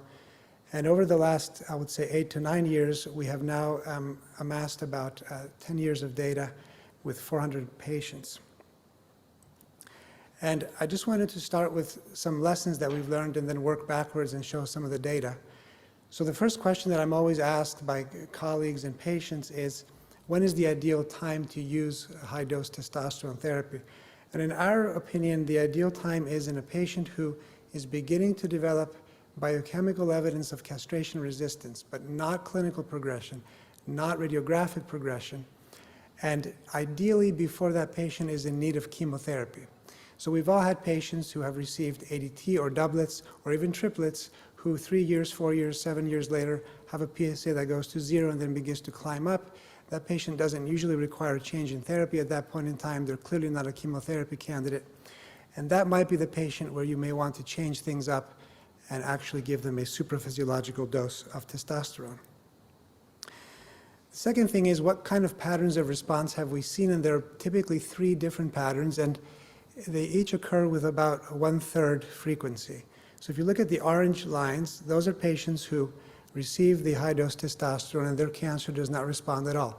It does not go into remission, it does not stabilize, but in most cases it also does not accelerate, and that was one of the concerns that we had. Are we accelerating disease or speeding it up in a small subset of patients? And on the whole, I think we are probably not doing that. Then there's a second stage, which is the stable patients who have a PSA that has been previously going up and it stops going up. It doesn't go down, we don't get those remissions that we see, but you can often see disease stability. And we've seen patients like this whose PSA was rising fast. They get the high-dose testosterone once a month, they continue the leuprolide, and they stabilize sometimes for years. But of course, the holy grail and what we want to see, and this happens again in 1/3 of people, is a partial or complete remission. And in that first study that we did in 2015, it was a 15-patient trial. One of those 15 patients is still on the study, so he's had a 9-year complete response. He ended up being a BRCA carrier, actually. What else should we be aware of? We should be aware of bone scan flares. We've heard about these in the context of anti-androgens, and we can also see this in the context of high-dose testosterone. We have the PSA that can often help us, and this is an example. I made it easy for you guys because this is a patient that has a bone scan flare at 3 months, but his PSA has dropped from 124 to 14. So most of us in this room, unless the person was having worsening bone pain, would keep them on study, which is what we did. And as you can see, by 6 months and then 12 months, those spots that were seen at baseline have disappeared. But we were all holding our breath and we were pretty nervous at that 3-month time point when we saw some of those black dots becoming much, much darker. Sam and I were getting so many emails per day. There was a time that we were getting between 200 to 500 emails a day from patients or providers about this. We decided to write a document that was not intended for physicians, it was actually for patients. And it's very hard to publish a document for patients in a peer-reviewed journal. It keeps getting rejected.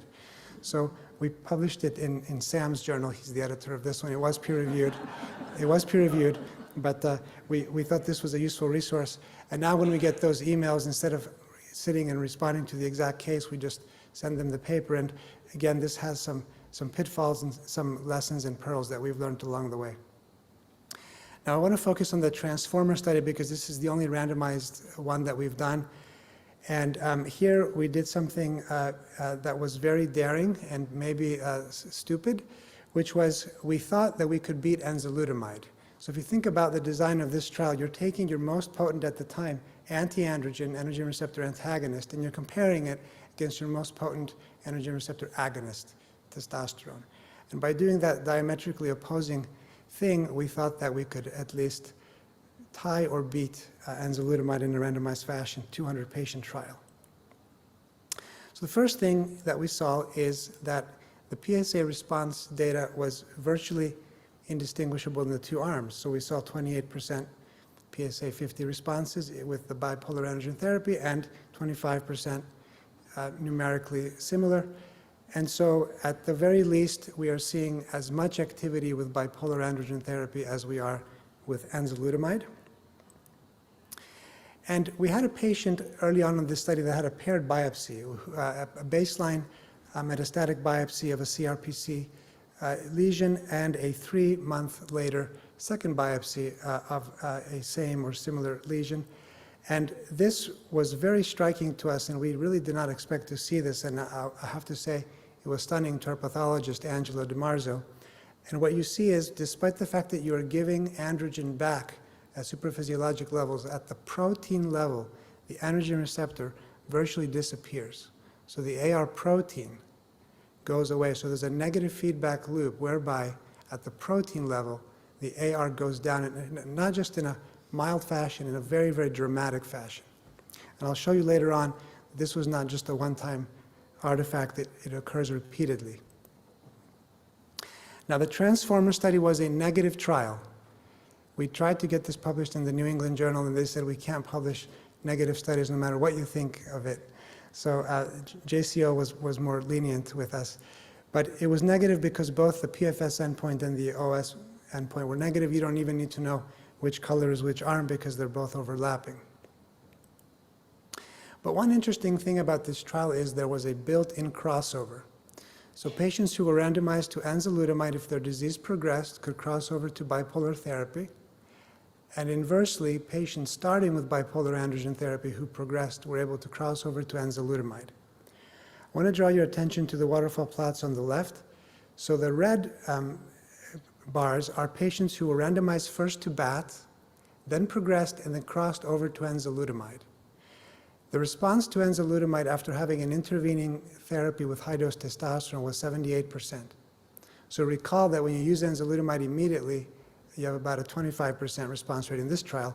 And now, by giving bipolar androgen therapy between that and the enzalutamide, you're tripling the response rate. So this got us very excited, and we thought, well, maybe the way that this is working is, yes, it has an independent anti-tumor effect, but it may also be sensitizing to downstream antiandrogens.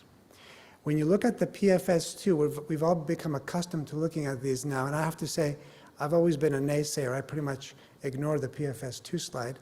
But if you look at the PFS2, the patients that got BAT followed by enzalutamide, shown in red, had a superior and statistically improved PFS2. So that might suggest or support the hypothesis of subsequent sensitivity to downstream antiandrogens. Quality of life is improved no matter what metric you look at.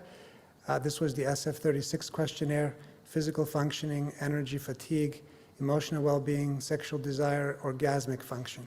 So everything, all those categories were statistically and clinically improved, as you may expect when you're giving a man testosterone rather than an antiandrogen. So we're not just giving them at least equivalent outcomes to enzalutamide, we are of course improving their quality of life as well. Patients do love this therapy. So to test the hypothesis formally about sensitivity and resensitization, we designed this trial called STEP UP, where the control arm is enzalutamide, and then there are two interventional arms where we are alternating between BAT and enzalutamide, either in a fixed 2-month interval, as we are doing in arm B, or what I would call variable frequency, which depends on the clinical and radiographic progression on the bottom, where we give the BAT until the patient progresses, and then enza, and then if they progress, back to BAT. So this trial will hopefully either confirm or refute the idea that this may be improving outcomes by resensitizing to enzalutamide and back and forth. I want to highlight some biological and genetic insights, and that is that patients that have either homologous recombination mutations, as I mentioned with our very, very first patient with a BRCA2, or somatic P53 mutations appear to have a very exaggerated response. And this was perhaps not that unexpected with the HRR mutations, because at high doses we think that this BAT can actually induce double-strand DNA damage at the sites of androgen receptor chromatin binding, because what happens is the AR gets stuck on the chromatin, it cannot dissociate, and during the cell cycle, during the DNA replication phase, the AR remains bound to the chromatin, causing DNA breaks at the AR binding sites. But what was surprising, and I think really represents an unmet medical need, is that perhaps P53 mutation, which in every other context is probably one of the worst prognostic factors you can ever see, those patients also may respond better to bipolar androgen therapy. So if that hypothesis is true, then that could be very intriguing. A separate group from the West Coast also did this study where they showed similar finding, where patients with homologous recombination gene mutations had a 52% response rate to BAT, whereas patients without homologous recombination had an 18%. And when I asked Michael Schweitzer, who was our fellow at Hopkins before he went to Washington, when I asked him about those 4 patients in the 18% who responded, all of them had P53 mutations. So it does seem to be that either the HRR or the P53 may sensitize. We then did this trial where we looked at the worst of the worst patients. Paul Korn and the MD Anderson group has studied these patients. These are those who have 2 out of 3 tumor suppressor losses. And whenever I see a patient with P53 and RB loss, or RB and P10 loss, my heart sinks immediately, because I know that patient is going to have a horrendous outcome, and they almost always do, irrespective of what therapy you give them, maybe with the exception of cabazitaxel. And we did a study with 20 such patients using bipolar androgen therapy, and we were astounded to see a 46% response rate. Again, this is 2 or 3 tumor suppressor losses, not just 1. So P53 mutation alone couldn't qualify, and RB loss alone couldn't qualify.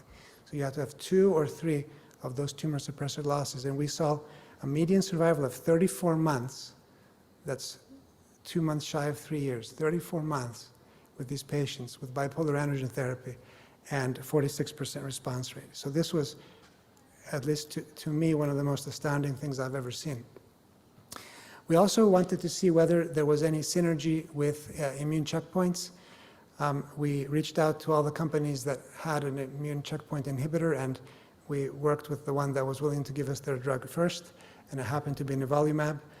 And the way that we did this was we had an interesting design here. We gave the testosterone for the first 3 months by itself. We took biopsies at baseline and biopsies after 12 weeks. And then after the 12-week time point, in patients who had stable disease or better, we added nivolumab on the same day as their bipolar androgen therapy. So Q4 week nivolumab given on the same day as their Q4 week testosterone. And here we did see responses that were a little bit greater than the monotherapy with BAT alone. So we saw a 43% PSA response rate. Compare that to about a 25% when you give BAT alone. And we also saw a significant number of RECIST responses, about a quarter. And these were not just in lymph nodes, these were also in liver and lung metastases. We then, in this study, did a dedicated analysis of the androgen receptor. And that example that I showed you at the beginning with the androgen receptor protein going down, it was not a chance phenomenon. It happened in every single patient. If you can see the pre versus post dots, the dots go downwards in every single patient. But interestingly enough, if you look at the red dots, which are the non-responders, versus the blue dots, which are the responders, the responding patients did have a greater amount of AR protein downregulation on the whole, compared to the blue dots, compared to the red dots, which are the non-responders. So the degree of androgen receptor protein downregulation induced by BAT might be a biomarker of sensitivity. And with Ki-67, we had some cases, like the one on the left, where the proliferation, at least as measured by this marker, went down. But it wasn't as clear in this case. There were patients whose Ki-67 went up. There were patients where it went down. And again, if you look at the right-hand side there, the blue dots are the responding patients. So in general, the response was not as dramatic here, but in general, the ones who had a reduction in Ki-67 also had a objective or PSA response. And finally, MYC. This was Angela DiMarzio's favorite protein, still is, and we stained for MYC at the protein level. And again, we saw in some patients, not all, a dramatic downregulation of the MYC protein, and those are the blue dots, and the patients that had the downregulation of MYC were also the ones that had the response. So we have three potential biomarkers. Androgen receptor going down is positively prognostic, Ki-67 going down, and MYC going down. Whether they are drivers of the response or epiphenomena, consequences of the response, we don't know, but at least they're associated. We then had about 24 of these patients where we had paired biopsies before and on BAT therapy. And we did a whole transcriptome analysis here and then gene set enrichment to look for, so these were the baseline biopsies. And the question we wanted to ask ourselves is, what transcriptional pathways at baseline before the patient gets the BAT are predictive of a favorable response, a better response? So the hallmark that came to the top was androgen response signature. The higher the baseline androgen response signature in that patient, the greater the response to BAT. The second highest was DNA repair. The more deficient the DNA repair, the greater the response to BAT. And the third is E2F target, which is a measure of cell cycle. MYC was fourth. So we didn't discover these things by chance. It turns out that these are the biologically relevant. And then the Wnt beta-catenin pathway was fifth. All of those were statistically significant at the Q value, false discovery rate corrected values. We also looked at the whole genome sequencing. We did, in fact, do whole genome, not just whole exome on these 24 patients. These confidence intervals are very, very wide. And when we submitted this paper to Nature Medicine, it's like under the fourth round of review, all the reviewers criticized this. And the point is, we're not trying to make statistical inferences. We're just trying to get hypotheses to study in the next trial. And it's very, very clear, at least to me, that your chance of having a PSA response is greater in all of those shown in the green. So HRR mutation was the best, HRR plus P53 was second best, P53 was third best. And the two worst were having an SPOP mutation, which was very interesting to me because we think of SPOP as sensitizing to AR-directed therapies, and RB1, mutation or deletion. The RB1 was not surprising to us. The SPOP finding was surprising to us. So again, we're beginning to understand, this is not the conclusion, but it's just the hypothesis. We're beginning to understand what genetic subsets may respond better versus worse to bipolar androgen therapy. And then the final thing I'm going to show is some very beautiful multiplex immunohistochemistry that was done by Angelo DiMarzo. He can stain for 8 different cell types at once. CD3 marker, there's a CD8 marker, there's a PD1 marker as well, and you can superimpose all of these and come up with these beautiful images which make great front covers for journal articles. But what we found was 2 things. We found that at baseline, the patients that had a greater amount of CD8 positive T cells by Angelo's staining and semi-quantification had a better response to bipolar androgen therapy. So having an inflamed tumor microenvironment, especially with CD8s, was predictive of a response. And that was not statistically significant, but almost. But on the right, if those CD8s were also PD1 expressing, so the PD1 positive CD8 cells were significantly higher at baseline in patients who subsequently responded to BAT versus those that didn't. So perhaps there is an immunologic effect that is being mediated. We don't really know, but what we do know is that if you have a higher amount of CD8s in your metastatic CRPC biopsy, especially if those CD8s express PD1, you may respond better to BAT. So in conclusion, we have shown over the last 10 years that bipolar androgen therapy works in about 30 to 40% of metastatic CRPC patients. We are beginning to uncover, although we haven't solved it yet, some biomarkers of sensitivity. We think that high AR signaling is going to be prognostic for a favorable response, P53 mutation or loss, and homologous recombination deficiency. Also, MYC downregulation. We don't know, again, whether this is a driver or a passenger, but if MYC is downregulated, it can be associated with a response. And perhaps BAT may work better with a CD8 inflamed environment, especially with a PD1 expressing CD8 environment. And there are many combinations. I showed you the one with nivolumab plus BAT. There are other combinations with PARP inhibitors and other agents that are being done. Thank you so much.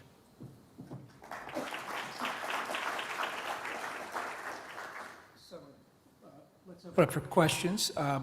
One comment and then one question. So we've always been taught that the flare response by giving an LHRH agonist has been not a good thing. And what you're suggesting here is that perhaps, well, there's no evidence for that, except from a symptomatic standpoint.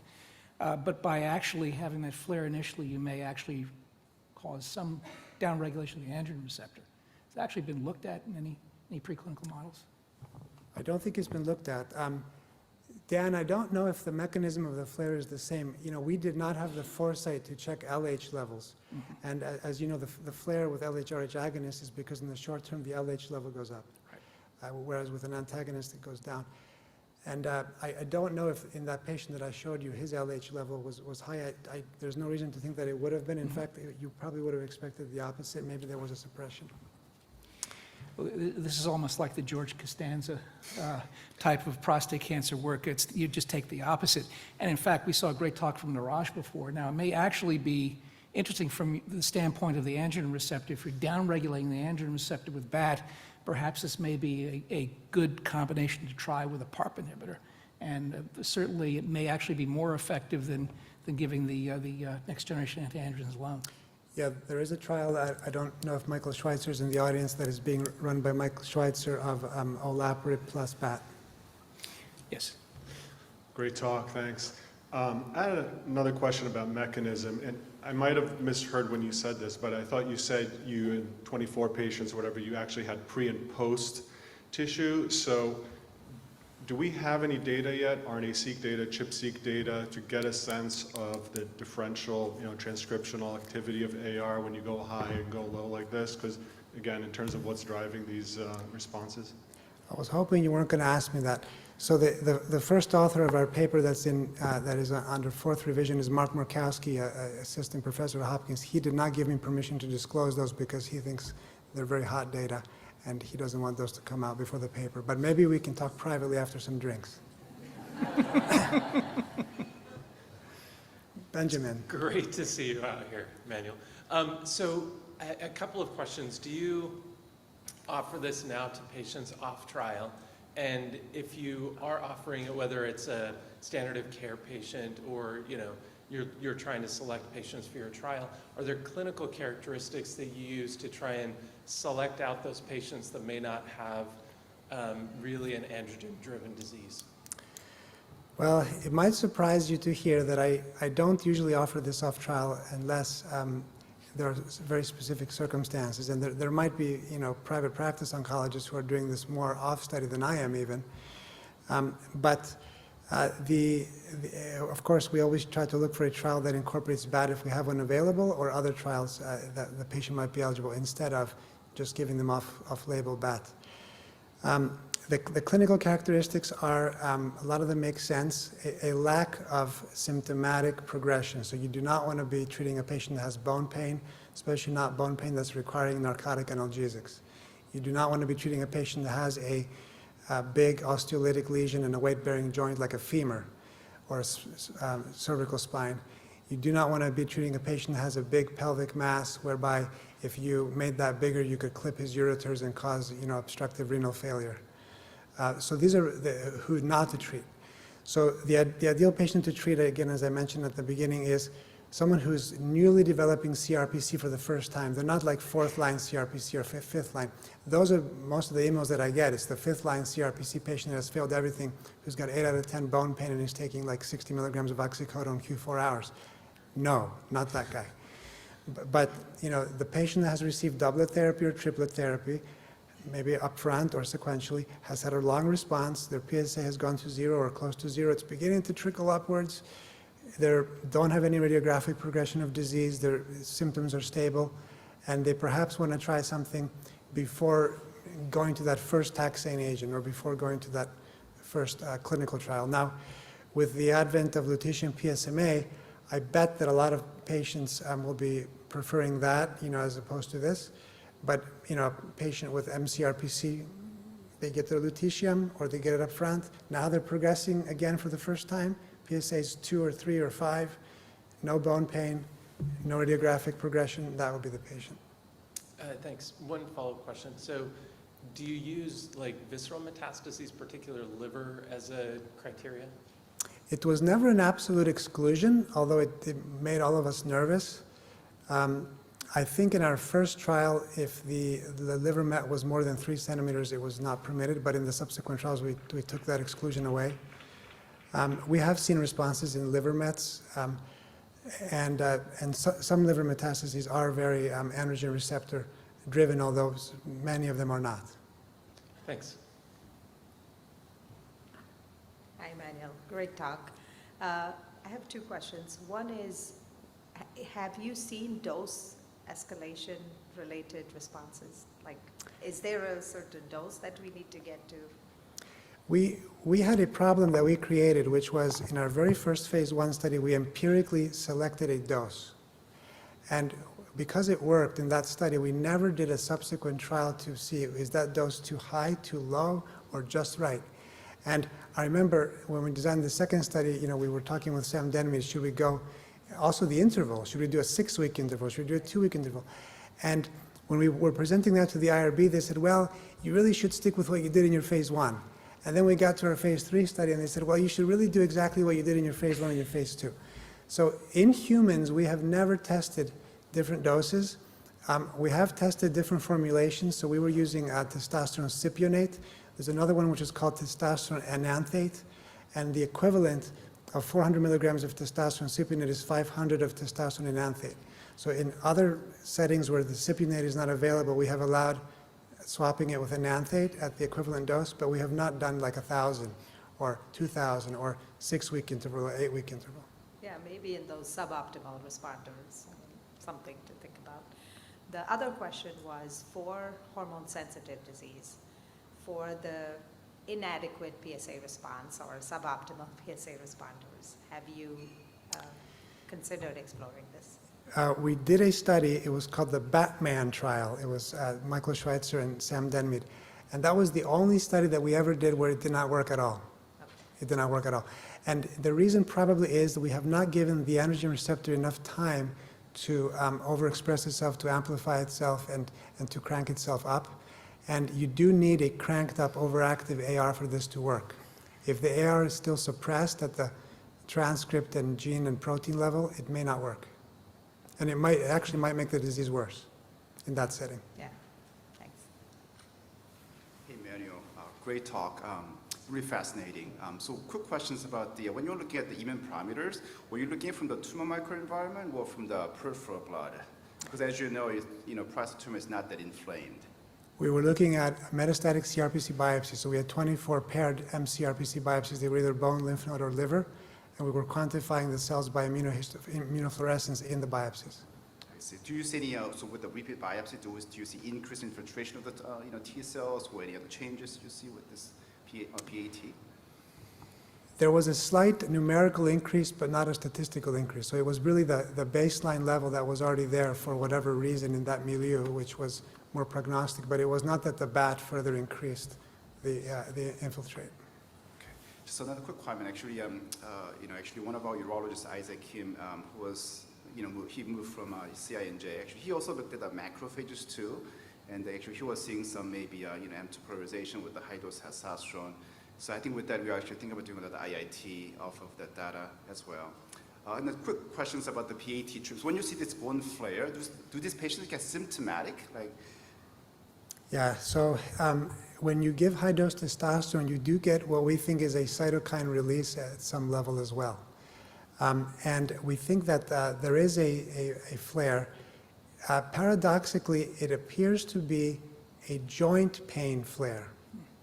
And so the pain does not appear to be in the bones, but it does happen in the joints. For example, knees, hips, ankles, wrists, knuckles. And the pain is treated very nicely with anti-inflammatories. In fact, anti-inflammatories work better than narcotics on this pain. Typically occurs in the first 3 cycles, and then it goes away after that. Good, thank you.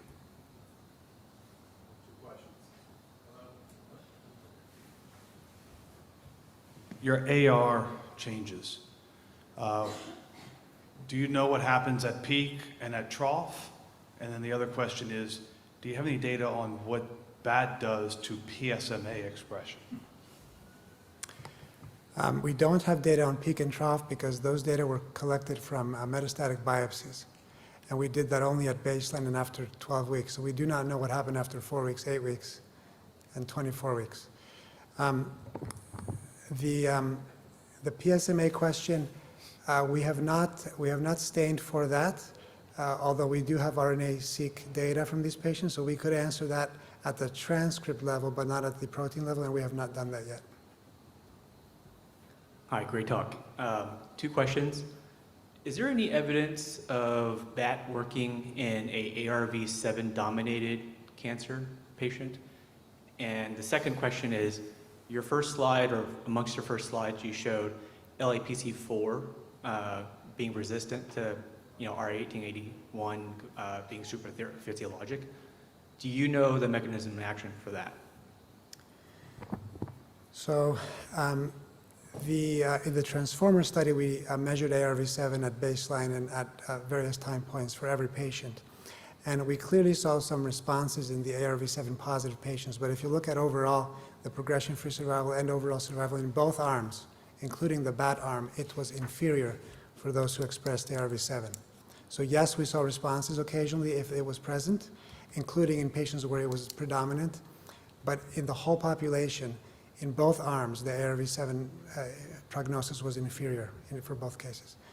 In LAPC4, going back to the DNA damage hypothesis, LAPC4 is not known to have any BRCA or mismatch repair or P53 mutations. It has a PTEN loss.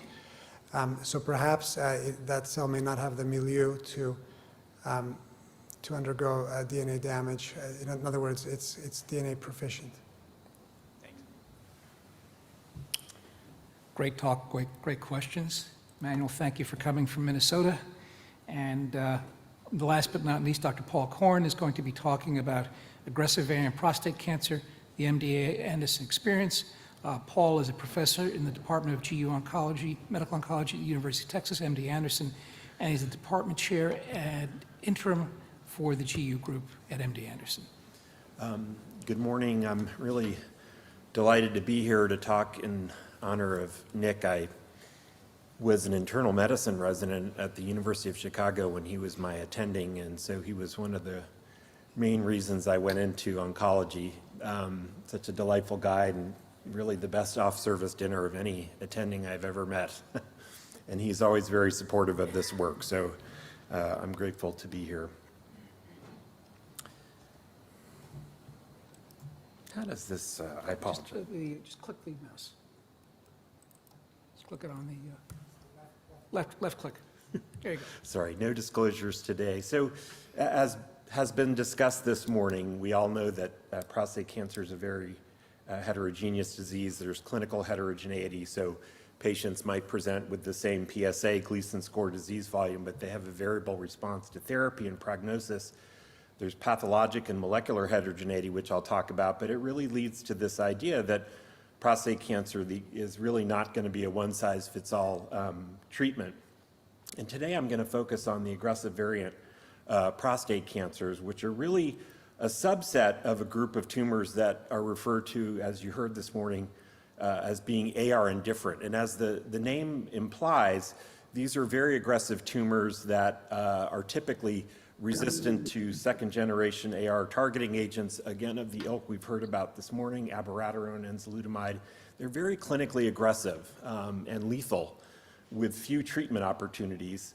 Probably the first that was described were the de novo small cell cancers, and those occur in less than 1% of patients, and typically, again, are treated with platinum-based chemotherapy. But the distinction of these tumors is really based on histology or morphology. So these are the very small cells with salt and pepper chromatin, very little cytoplasm, and very high proliferative index. So it's really a pathology-based call. And subsequently, the treatment-emergent small cell neuroendocrines have been described. These are actually more common, occurring in up to 20 to 30% of patients. Again, more commonly after treatment with second-generation AR inhibitors. And there's some very nice studies that I've referenced there that describe these. There is a type called prostate cancer with neuroendocrine differentiation, and this is really less of a morphology and based more on adenocarcinoma that displays features of, say, synaptophysin or chromogranin. And I'll be honest, I typically call the pathologist to discuss these cases because those are of uncertain clinical significance. And often I actually, in our practice, will treat these patients as adenocarcinomas until proven otherwise. It's really not clear, and I think Dr. Epstein, who's done a lot of this work, would agree. Now, we started noticing, amongst others, that there were certain tumors that displayed these very aggressive clinical characteristics, but they often lacked small cell morphology, so even adenocarcinomas that were behaving like small cells. And the original term that was coined was anaplastic, but that's really more of a pathology term, so that's kind of fallen out of favor. And we and others have used this term aggressive variants. I'm going to talk to you a little bit more about these today, and what we really hope, I know the field does, is that eventually we're going to understand the shared molecular features between these various categories to come up with a more unified description of these tumors. So these aggressive variant prostate cancers, this is a very typical presentation of large, bulky primary tumors, often liver metastases, and very interestingly lytic rather than the stereotypical blastic metastases. But again, when we started looking at these cases, we saw a variety of histopathologies ranging from adenocarcinoma to small cell and other undifferentiated states in between. So it was very clear that this was a unique set of tumors, and it really led to sort of a description of these. And what we decided to do was to come up with some criteria that we had observed in the clinic that I've demonstrated here. So the AVPCs possess at least one of the 7 criteria. Some were small cell, maybe about 10 to 15%, But if they have visceral metastases, lytic bone metastases, bulky lymph nodes or prostate mass, low PSA relative to volume, high CEA or LDH, or really primary resistance, we use this as kind of a foundational clinical definition. And it's led to this hypothesis that prostate cancers with variant clinical features represent a biologically distinct subset with therapeutic implications. So one of the first things that we did was to try to study whether or not these AVPC cancers share a chemotherapy response profile with small cell carcinomas, which, as you know, are typically felt to be sensitive, very sensitive to platinum-based chemotherapies, at least transiently. So in this study, 120 patients with aggressive variant clinical criteria were treated with up to 4 cycles of docetaxel plus carboplatin, followed by etoposide and cisplatin. And this work has been published, but we did in fact find that, again, up to 70% of patients would respond, at least for a time. But I think anybody who's seen these patients in the clinic know that the challenge is again, that it's transient, it's not curative, and we have to come up with others. So in order to elucidate the underlying molecular mechanisms, I did just want to highlight very briefly Dr. Nora Navone's work from our group, who's really established a really remarkable patient-derived xenograft core. And this speaks to the fact that most of the classical cell lines, prostate cancer cell lines, don't really model prostate cancer very well. We've all used them, but in general, they don't model the complex epithelial stromal interactions that are involved in metastases.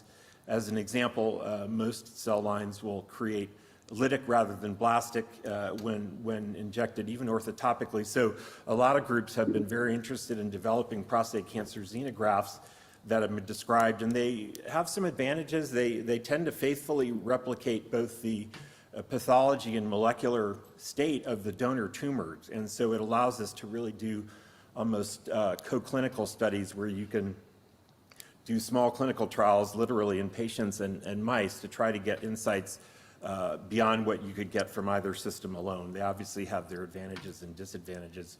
So in this initial study looking at gene expression profiles of a series of xenografts, you could see that unsupervised cluster analysis shows that they do in fact separate into distinctive biologic groups. And when IHC was performed on a series of these xenografts, there's some recognizable patterns. One of them is actually mutations in P53. So somewhat counterintuitively, mutated P53 doesn't result in a loss, but actually results in stabilization. So when you actually see P53 in the specimen, that's usually indicative of a mutation.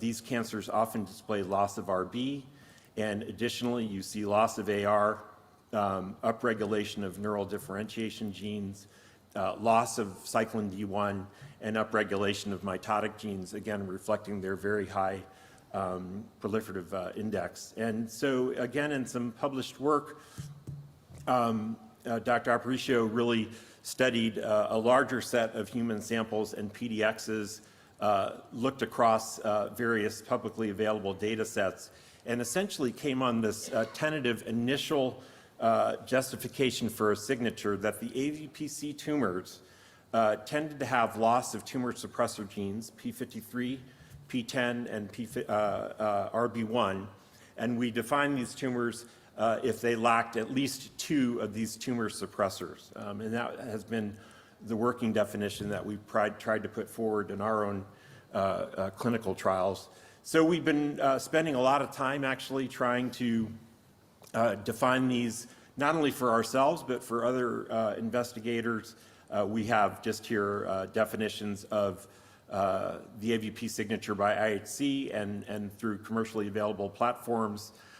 We spent a lot of time studying concordance between pathologists, because again, I think we all hope that one day we can have markers that will be accessible and affordable across different centers and community practices. And so this is an example of kind of what we've tried to do moving forward. There's pretty good agreement actually between pathologists, and we're working on that to try to move forward. And then we've done some work to actually show functionally that tumor suppressor gene loss by IHC or DNA does correlate with loss of function. Again, this is some data looking at IHC for P53 and RB, and as you essentially lose expression of the protein, you also, in general, get loss of these transcriptional signatures. So that made sense, and we've done similar studies looking at tumor suppressor gene loss by IHC or DNA, showing that loss of these tumor suppressors genetically correlates with loss of the transcriptional scores. So in essence, we've been trying to move sort of beyond morphology to this initial clinical characterization, and now really to a molecular signature to help us identify these patients.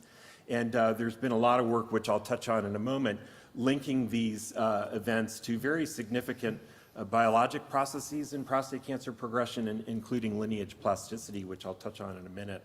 So we next wanted to ask, do the AVPC uniquely benefit from the addition of carboplatin to taxane chemotherapy? Again, there's a number of studies that had shown potency of these combinations, but they hadn't really been studied in a randomized fashion. So we conducted a clinical trial of 160 patients stratified by the AVPC clinical criteria. At that time, we were still working on the molecular signature, so we didn't do that as a pre-specified, but I'll show you some of the post hoc analysis. And we did find that overall, there was a modest but significant improvement in progression-free survival, which was a composite endpoint with the addition of carboplatin. But what was kind of interesting was that in a pre-specified subgroup analysis, the benefit was most notable in those patients who had the aggressive variant clinical criteria, and then in a post-hoc analysis, really the strongest association was for those patients who had the molecular signature.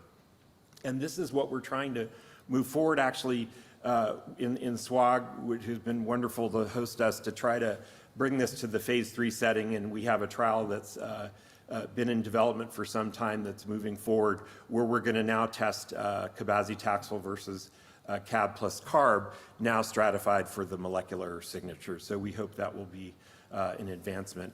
To go back and link the AVPC to this concept of androgen independence, this is a trial, again, that Anna has led called the Dynamo trial. It's a modular design, but patients with castrate-resistant disease are treated with a combination of abiraterone and apalutamide. And at 8 weeks, they established definitions of satisfactory versus unsatisfactory based on whether or not there was a greater than 50% decline or a significant reduction in CTCs. And here's an example of the PSA waterfall plots kind of showing you the unsatisfactory patients versus the satisfactory. But what was interesting is that in the analysis of baseline biopsies, there was an association with the AVPC with the unsatisfactory group. So that gives you a little hint that the AVPCs are linked to androgen indifference. So how does all this occur? There's been a number of studies from different groups, very exciting work really, showing that the neuroendocrine cells, I'm not talking about the de novo cases, but particularly in the treatment emergent, probably arise through transdifferentiation of adenocarcinoma cells rather than clonal selection of existing neuroendocrine cells. And so in this experiment that was done in Tim Thompson's lab in our group, they took a P53 deficient adenocarcinoma PDX and they implanted it into mice that were castrate. And the schema is shown here, where essentially they treated these mice with various treatments, vehicle, enzalutamide, olaparib, or a combination. And then they sequentially harvested resistant tumors for subsequent passages. And what you can see really, both through this graph here, is that under the selection pressure of enzalutamide, you start to see the evolution really of a neuroendocrine phenotype, which is really very interesting. So that was shown, both by staining here of different markers, and this other studies too at Columbia have looked at similar ideas in genetically engineered mice, but it's a very provocative idea really that perhaps some of these tumor suppressor gene losses predispose to a lineage plasticity mechanism that evolves into the neuroendocrine phenotype. But obviously this is work that's really under study. I did want to comment very briefly on DNA repair gene alterations, interestingly, they haven't really kind of come up as much in the initial characterization of these tumors. And in a very nice study, again, that I referenced before, they actually don't segregate with the treatment emergence. So it may be that the tumors looking like they're going to go to neuroendocrine are a different subset than the one with DNA repair alterations. But counterintuitive to that is the fact that alterations in BRCA genes probably predispose to platinum sensitivity. So again, I think there's going to be some work to better understand how these various genes, the genotype to phenotype, overlap. So where is the field going? We've always tried to be clear that this initial signature, we know it's not the whole story. There's not only other epithelial changes that take place, there's clearly going to be stromal changes, but I did want to highlight some very nice papers here from a couple of groups that I think are very important, because what they're essentially saying is, which I agree with, is that the analysis of genes, genetic changes, classically mutations or copy number variations, certainly, as we heard earlier today, explains a very important subset of cancers, but there's a large number of patients who have awful tumors, at least in my experience, that don't have classic genetic mutations by ctDNA or even somatic testing of the tumor. So it speaks to this possibility that there are other changes, such as epigenetic changes, methylation changes, that might influence transcriptional programs that contribute to the neuroendocrine phenotype, but wouldn't be reflected unless you looked. And so in this paper on the left, Dr. Beltran and her colleagues, again, looking at circulating free DNA, have found that methylation is very characteristic in these neuroendocrine type tumors compared to normal donors, and even patients who have just garden variety adenocarcinoma. And Tanya spoke to this work earlier, and I won't spend some time, but this again was a very powerful paper showing really that you can come up with these classifiers that integrate epigenomic analysis with DNA analysis to really distinguish patients who have what look like adenocarcinomas versus neuroendocrine tumors, and to do so using circulating free DNA. So I really think I can see some of this kind of coming into the clinic. So where does this leave us? Again, the terminology is a little bit dicey and in flux, but what I've tried to show you today is that you have the classic sort of small cell cancers, either being the de novo or the treatment emergent. I've talked to you a little bit about the AVPC.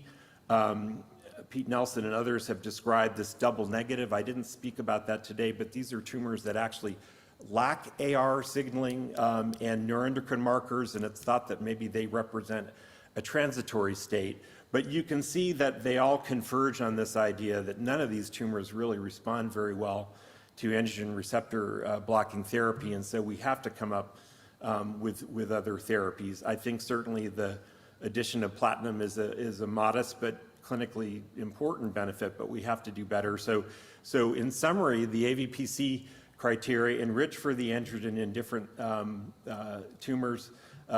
There's a very virulent disease. We want to continue to build with everyone on coming up with clinically applicable molecular markers, and the best therapy for AVPC, if possible, is a clinical trial. So thank you very much for your attention.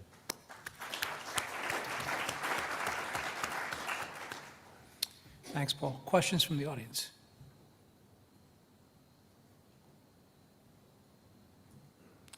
It's interesting that you mentioned that there was no real consistent pattern with BRCA mutations in small cell. So we've actually run across a couple of small cell patients that have been BRCA positive. I've not seen that published anywhere. You're right. There's definitely, I've seen literature supporting and some absent. There's no question it has to be looked at. Yeah, for sure. At least in the cases that I've seen, it's a patient who's initially started out as an adeno, then developed a small cell. And then they had BRCA. And they had BRCA in that situation. Dr. Dorff. Great talk as always, Paul. I, in my own practice, have seen that some of these emergent neuroendocrine type or aggressive types might actually respond better to taxane and platinum versus platinum and etoposide. Got it. But I was wondering, A, whether there's any indication from your work and Anna's work about taxane sensitivity or resistance as part of this transition into this phenotype. And secondly, whether you think there's something, some different groups that could be identified that might be better for platinum etoposide versus platinum taxane. Yeah, those are great questions. And regrettably, though I've thought about it, we don't have any very good insights there. You know, I must confess that when I have a patient who started as adenocarcinoma and then presents with rip-roaring, you know, every biopsy shows small cell, you know, sometimes we go for EP on those patients, I must confess, but it really depends on the flavor of the disease. But those are good questions, Tanya, and we've not really linked it specifically to taxane or the best platinum or even etoposide. And I see the importance of that, but we haven't had any insights there. Yes. Sheila Teshwani, medical oncologist from Henry Ford. A clinical question, great talk. How often do you biopsy if it is an adenocarcinoma of the prostate, metastatic disease, castrate-resistant, PSA coming down nicely with docetaxel, patient doing worse? Do you biopsy again and again, or how do you manage? Yeah, that's a great question. You know, again, I've tended to think that for a large subset of patients, the biopsies certainly in the hormone-naive state are usually could be prognostic, but it's really after the selection pressure that you might really start to get more needles in the haystack. So I must confess, I will think about repeating biopsies at the time of progression. But the other one I didn't really touch on, and it's, you know, it's a little bit amazing. I'm sure you all know how often, like, LDH still floats to the top of markers. You know, we all want to get really fancy, but LDH and CEA are really helpful. I had a patient in the hospital right now that I have some regrets about because he was on he was on ADT and apalutamide sailing along. I saw him about 2 weeks ago. He wasn't feeling well, and he had also recently been diagnosed with AFib, and so I thought, you know, I'm not really sure what's going on, but his PSA had gone from 140 to 0.2, right? So, and I got you know, an email from his wife that he just was declining, so we admitted him to the hospital. He's got a liver chock full of tumor. I checked his CEA, it's 500. We're trying to get a biopsy literally today. So, you know, it really is, it's a real phenomenon. In that respect as well, we've talked a little bit about PSMA PET scanning. Yes. In this talk. And strangely, one of my best responders to lutetium PSMA is a small cell neuroendocrine prostate cancer patient who expressed PSMA and has had a near complete response in the liver with lutetium PSMA. So my question is, in your experience with imaging these particular tumors, is there a difference in PSMA expression? Should we be using conventional imaging or FDG PET scanning to follow these patients? How should we best follow them? Yes, and I think that's evolving, but I am very interested in some published work, again, that perhaps combinations of PET PSMAs and FDG PETs will become more standard because, yeah, the idea is that these, and again, Misha's group has shown this, that these cancers can kind of lose their PSMA, but become FDG avid, and I know in Australia they've done some studies to suggest that looking at both. I've done that a few times in some patients, but noticed again insurance approval can be a little bit of a challenge. But I think there's no question we have the opportunity to integrate different imaging modalities to try to predict this biology and adjust accordingly, I think. And with now quantitative imaging algorithms, I think that would be very helpful because what I notice in the PSMA patients that I've treated so far is really if you get imaging in between, and as you said, it's not codified how to do it, but on the times when I've had it, it's really more an oligoprogressive, you know, it's not everything. There's some lesions still responding, some not. What the heck's going on? Do you biopsy it? So it's very interesting. I had one thing I wanted to ask you, which was maybe maybe BAT is sort of a plasticity thing. You know, it really got me thinking a lot when you were talking about it, that you know, maybe again, it's not a coincidence that some of these alterations, you know, push plasticity, and maybe this high-dose testosterone has some ability to reverse that, I wonder. I don't know. Yeah, that's fair. Yes, it's too late. Yeah. David. Paul, great talk. So Thank you, it depresses me when I think about lineage plasticity and heterogeneity.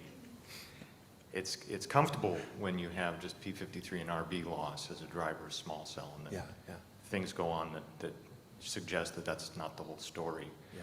So, you know, how do we deal with this? Are you yourself and your team, are you looking at your PDX models as a source of, you know, ground truth and longitudinal evolution of disease? What about the immune system?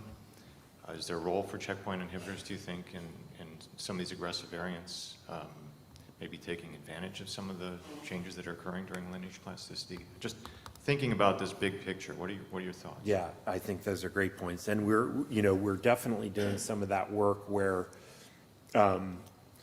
we have been able now to capture, as the PDX program has evolved, we've been able to capture a number of them kind of really across the classic, you know, Howard shared disease state model that I think will help.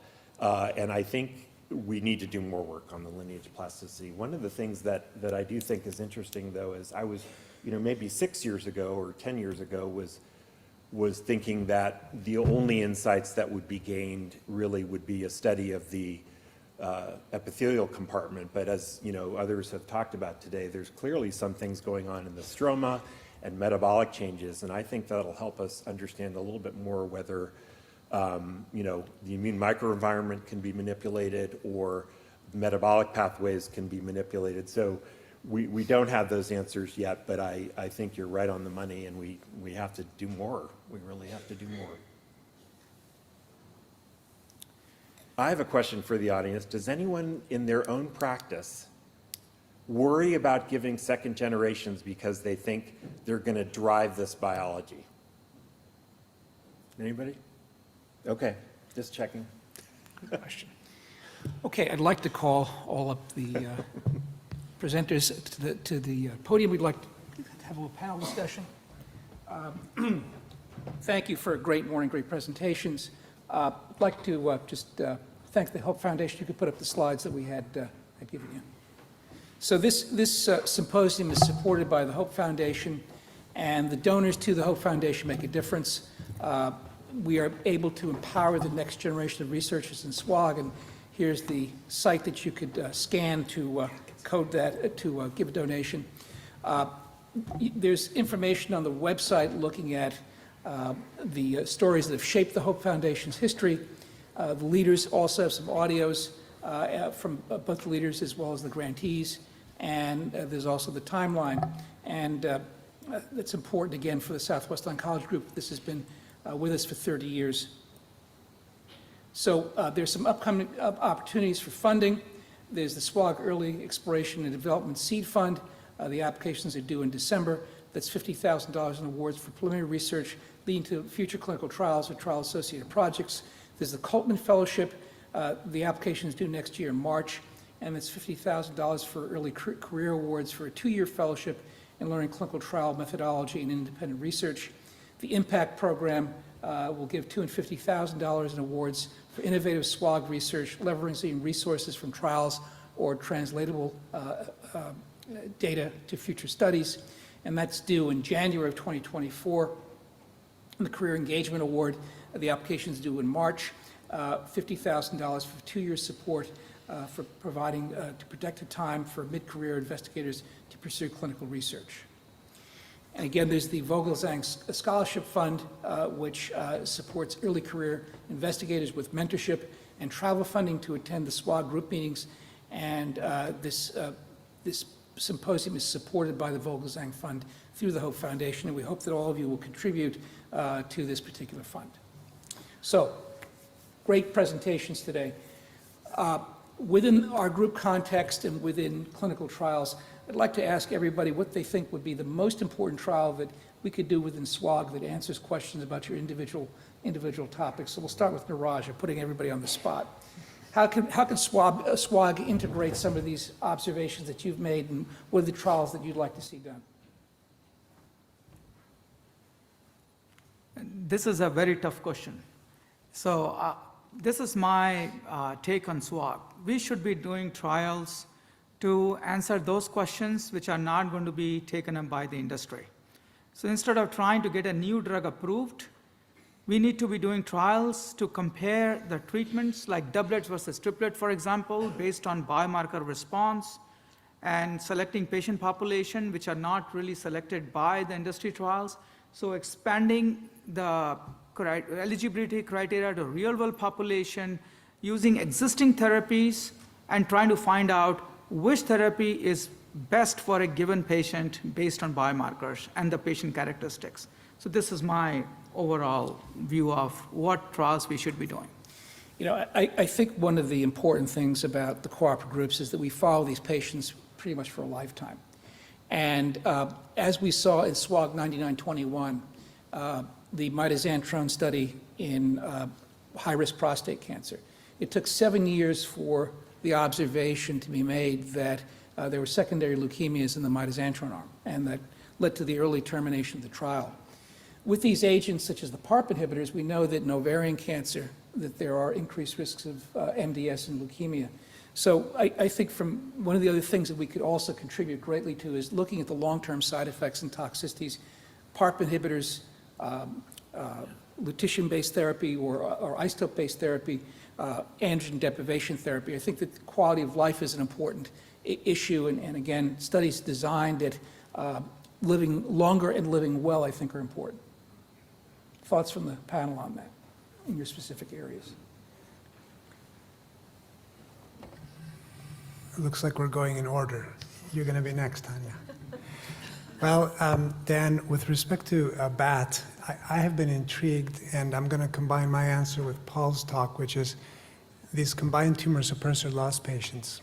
And I wonder whether we could design a study where you could obtain a biopsy or a circulating tumor DNA, look for 2 out of 3 of those 3 tumor suppressor losses, and then randomize them to either bipolar androgen therapy or your chemotherapy of choice, which may be cabazitaxel carboplatin or anything else. And I think that study would have a quick readout because the control arm would do very badly. Tanya, your thoughts? Yeah, so I think Sasha's concept and design is an example of something that won't be done by industry. You know, the use of the biomarker, as painful as it is to integrate a biomarker, as I think Paul has learned in an NCTN trial, I think that's what we have to be doing. We have to be following the science and, you know, then designing trials using standard of care drugs like the question of adding the docetaxel.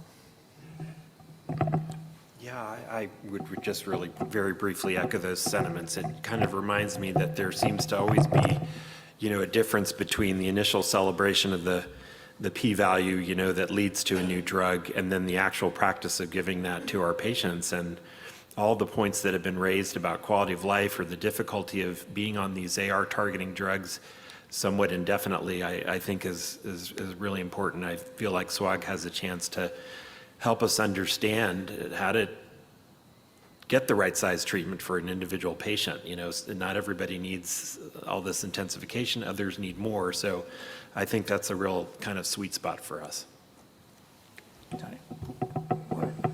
I also just want to give a shout out for diversity, equity, inclusion efforts. So I think we have done really well on S1802 in terms of racial diversity, and I think that's something our group contributes. That's one thing I think will really add to the Sokolova CCTG, SWOG CCTG concept. But also, and this is my soapbox, you're probably tired of hearing about it, I think the SOGI, the sexual orientation gender identity, is something that could be so important to look at in prostate cancer trials. And I think we could really be trailblazers by incorporating, looking at, are we including diversity in our trials from the SOGI perspective? And if so, how is there differential quality of life, or is it the same impact of these agents? Raj, you had a comment? Yeah. So just a trial design just came to my mind. We have been discussing about it in the morning. We saw that some patients with metastatic hormone-sensitive prostate cancer won't survive for 3 years, but some are going to exceed 10 to 12 years of survival. And we have seen that in SWOG, Dan, you brought that up. Can we do a de-escalation or truly intermittent therapy trial? For example, just a combination which comes to my mind, a combination of relugolix with enzalutamide in a truly intermittent fashion. A leuprolide-based approach, a GnRH-based approach will not allow testosterone to come back for 1 year. Sometimes we see patients who do not recover their testosterone even 3 years after last dose of GnRH agonist. So this is just an example of a trial we can be thinking of doing with inherent quality of life component being embedded in the trial. So this is just an example. You know, I think that's a great idea. Kathy and some of the, and Ian and some of the older people in SWOG will remember that the original flutamide trial that was done had a tail to the curve at 10 years. I think it was about 10% of patients were still alive with metastatic disease. So how do we find that group of patients, and then how do we de-escalate? Should PSMA imaging be used for those patients? Should we stop treatment in those patients who are PSMA negative, PET scan negative? I think there are a lot of great questions that could be asked along those particular lines. And then the other question too, of course, is how do we incorporate new drugs into this? So do we do this at the beginning? Do we do this at the end? What are the endpoints now with all the different choices and different sequences, which we still haven't established sequences in the right fashion? That's important. Ian? And I apologize if this has already been addressed because I arrived a little late. But the other thing that you have in this organization is a remarkable army of other than medical oncologists. You have surgeons and you have radiation oncologists. I'm sitting back next to James in the back. How would those specialties integrate into answering fundamental questions or furthering along your therapies? May I just ask the group? Start with Paul first.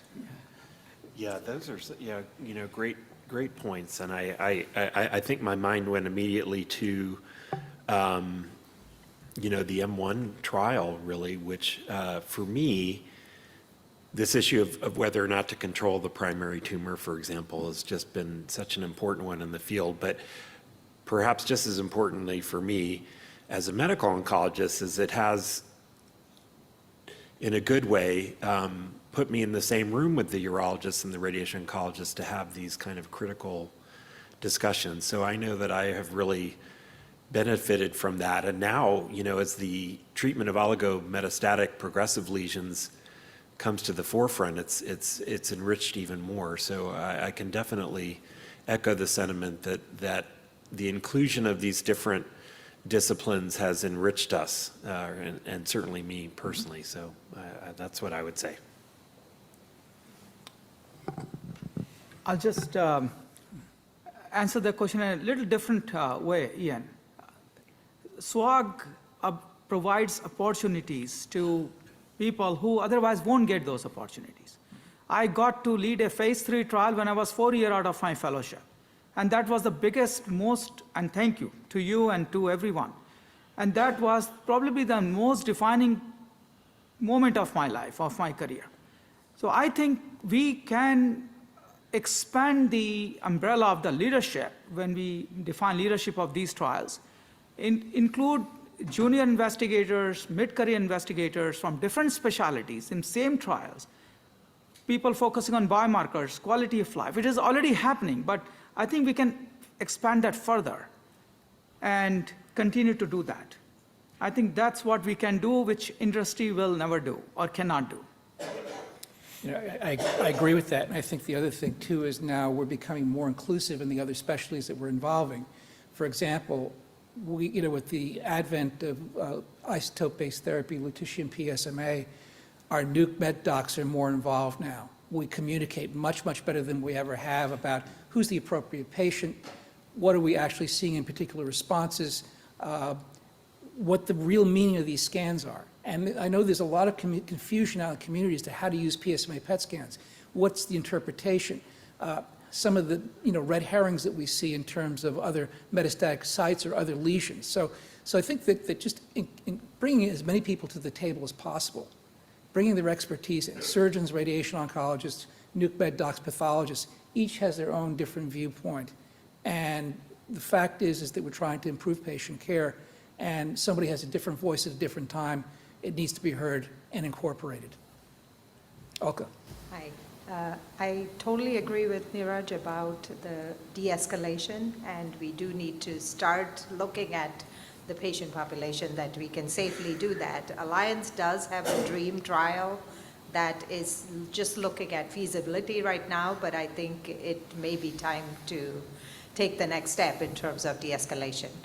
The question I had is with regards to PARP inhibitors. I mean, I think, looking at the PROPEL type of studies and the ones Neeraj presented, I'm just wondering if, that field seems to be moving in the opposite direction. Here we are trying to very much piecemeal by biomarker-directed therapies. But should the next generation of study, whatever, with PARP inhibitors, maybe single agent PARP versus the combination, that really is begging to be done. Should it be directed towards all comers, or should we still be doing selection? Just like to hear your guys' comments. So first of all, I'm sorry if I made a point that these should be used in all-comer population. My conclusion was, and you made a great point, Olka, and I'm glad you made that, to clarify that. We need to find out who among HRR negative cohort are responding. Exactly. So elucidating the molecular biology in those patients. I'm sure they have biomarkers. Yeah. So that's a next question to be answered. Yeah. And along those lines, too, I think that's really important as we're putting more intense treatment up front using abiraterone, enzalutamide, apalutamide, darolutamide in the hormone-sensitive state. Is this data with the combination relevant in a BRCA patient? Do you want to continue your next-generation anti-androgen? Do you want to stop it? It has important implications in terms of response, in terms of healthcare costs using these drugs in this situation. I think the cooperative groups can answer that question very, very easily, whether you just simply add the PARP inhibitor to a patient who's been on a next generation or switch to a different next generation agent. So these are questions I think we can answer very, very well that it may not want to be touched by pharma.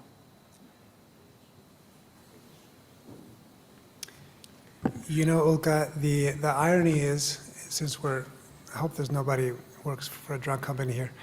The irony is that we have most of the data that we need to draw those conclusions, and unfortunately, most of the companies that I've worked with do not want to release the data, not even to the investigators who were supposedly their PIs. That's a problem, right? And I don't think we should be going more towards the all-comer scenario. I was actually astounded that the FDA took two very similar trials, Neeraj's trial and the PROPEL trial, and came up with opposite conclusions. That's schizophrenic.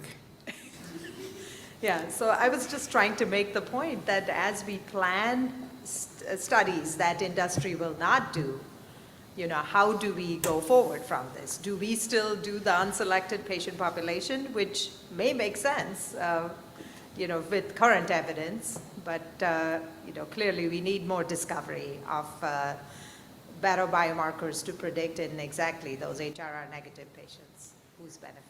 As Emmanuel made the point, if this was a SWOG trial or an alliance trial, we would have gone back and looked at who is responding.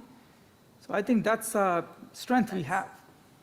Perhaps what we really need to do as part of the drug approval process, make the data available to the public or have a public database available that we can look at these particular questions. And maybe that's something that could be part of FDA reform in the future. That's something. It's a great question. That's a great point. David. I'd like to come back to this question of whether you can get durability without the immune system. So, we're lucky enough, I guess, to have EV Pembro now. What are you guys going to do? I guess I'll take the immunotherapy question. I mean, it was disappointing, the results of the Keynote 991, but it didn't really follow the science, right? The science was PD-L1 is upregulated at resistance to ENZA, so did it make sense to add it right from the beginning? That wasn't a drug that worked well in prostate cancer to begin with, other than very, very selected patients. So I think we have such a strong translational group led by you and Amir for prostate.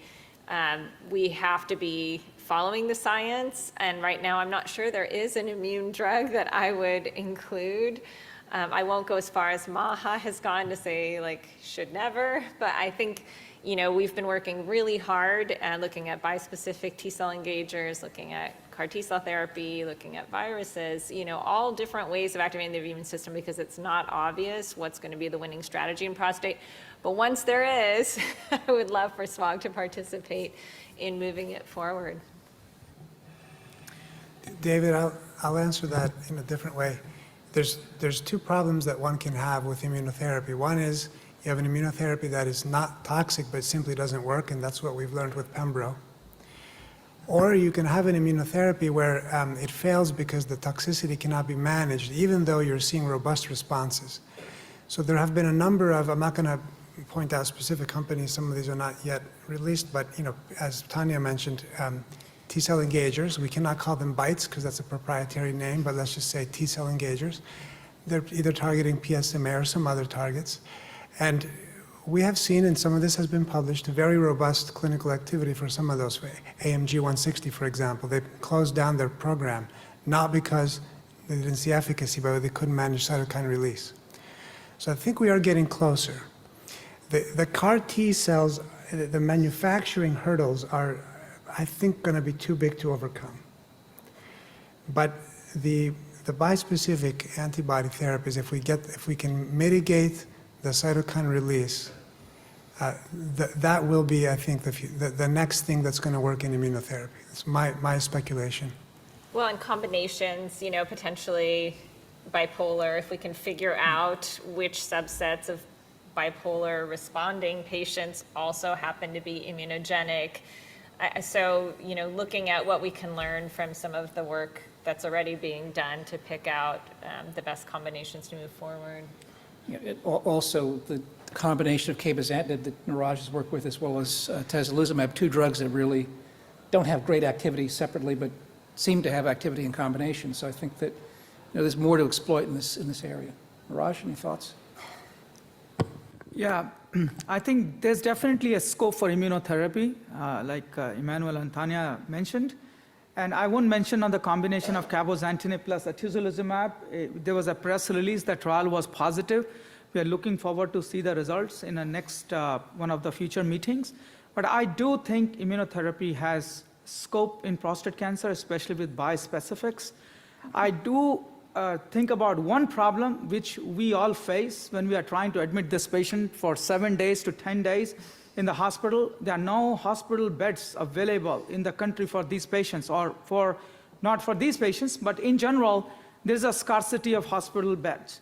So I think one challenge with any of these therapies, immunotherapies, is how to make them outpatient-based therapies. How we can get around the requirement for a 30-day hospitalization for these patients. That's one challenge I see. So I believe Seth Lerner, our chairman, is on the line. He would like to make a few comments before we close this morning. Yeah, hi everybody. I'm on a noisy bus, so I'll be very brief. I just really want to give a shout out to all of our speakers. That was a phenomenal program. I've been able to be on it for most of it, and you know, take the energy, take what we've all learned, and you know, let's start working on the next trial. And I just a special thanks to Emmanuel for joining us, an honorary SWOGie, and you really elevated this symposium, and we're very appreciative for you taking the time out of your busy schedule. And just a final thanks to Joe Horn, Morgan Koch, and the WHO Foundation for their support. And thank you all, and I'll be on at the beginning of the closed session. And so thanks very much. Thank you, Seth, and we'll close the session out. Thank you to all the participants. These were just great presentations. I learned a lot, and I hope we all did as well today. Thank you.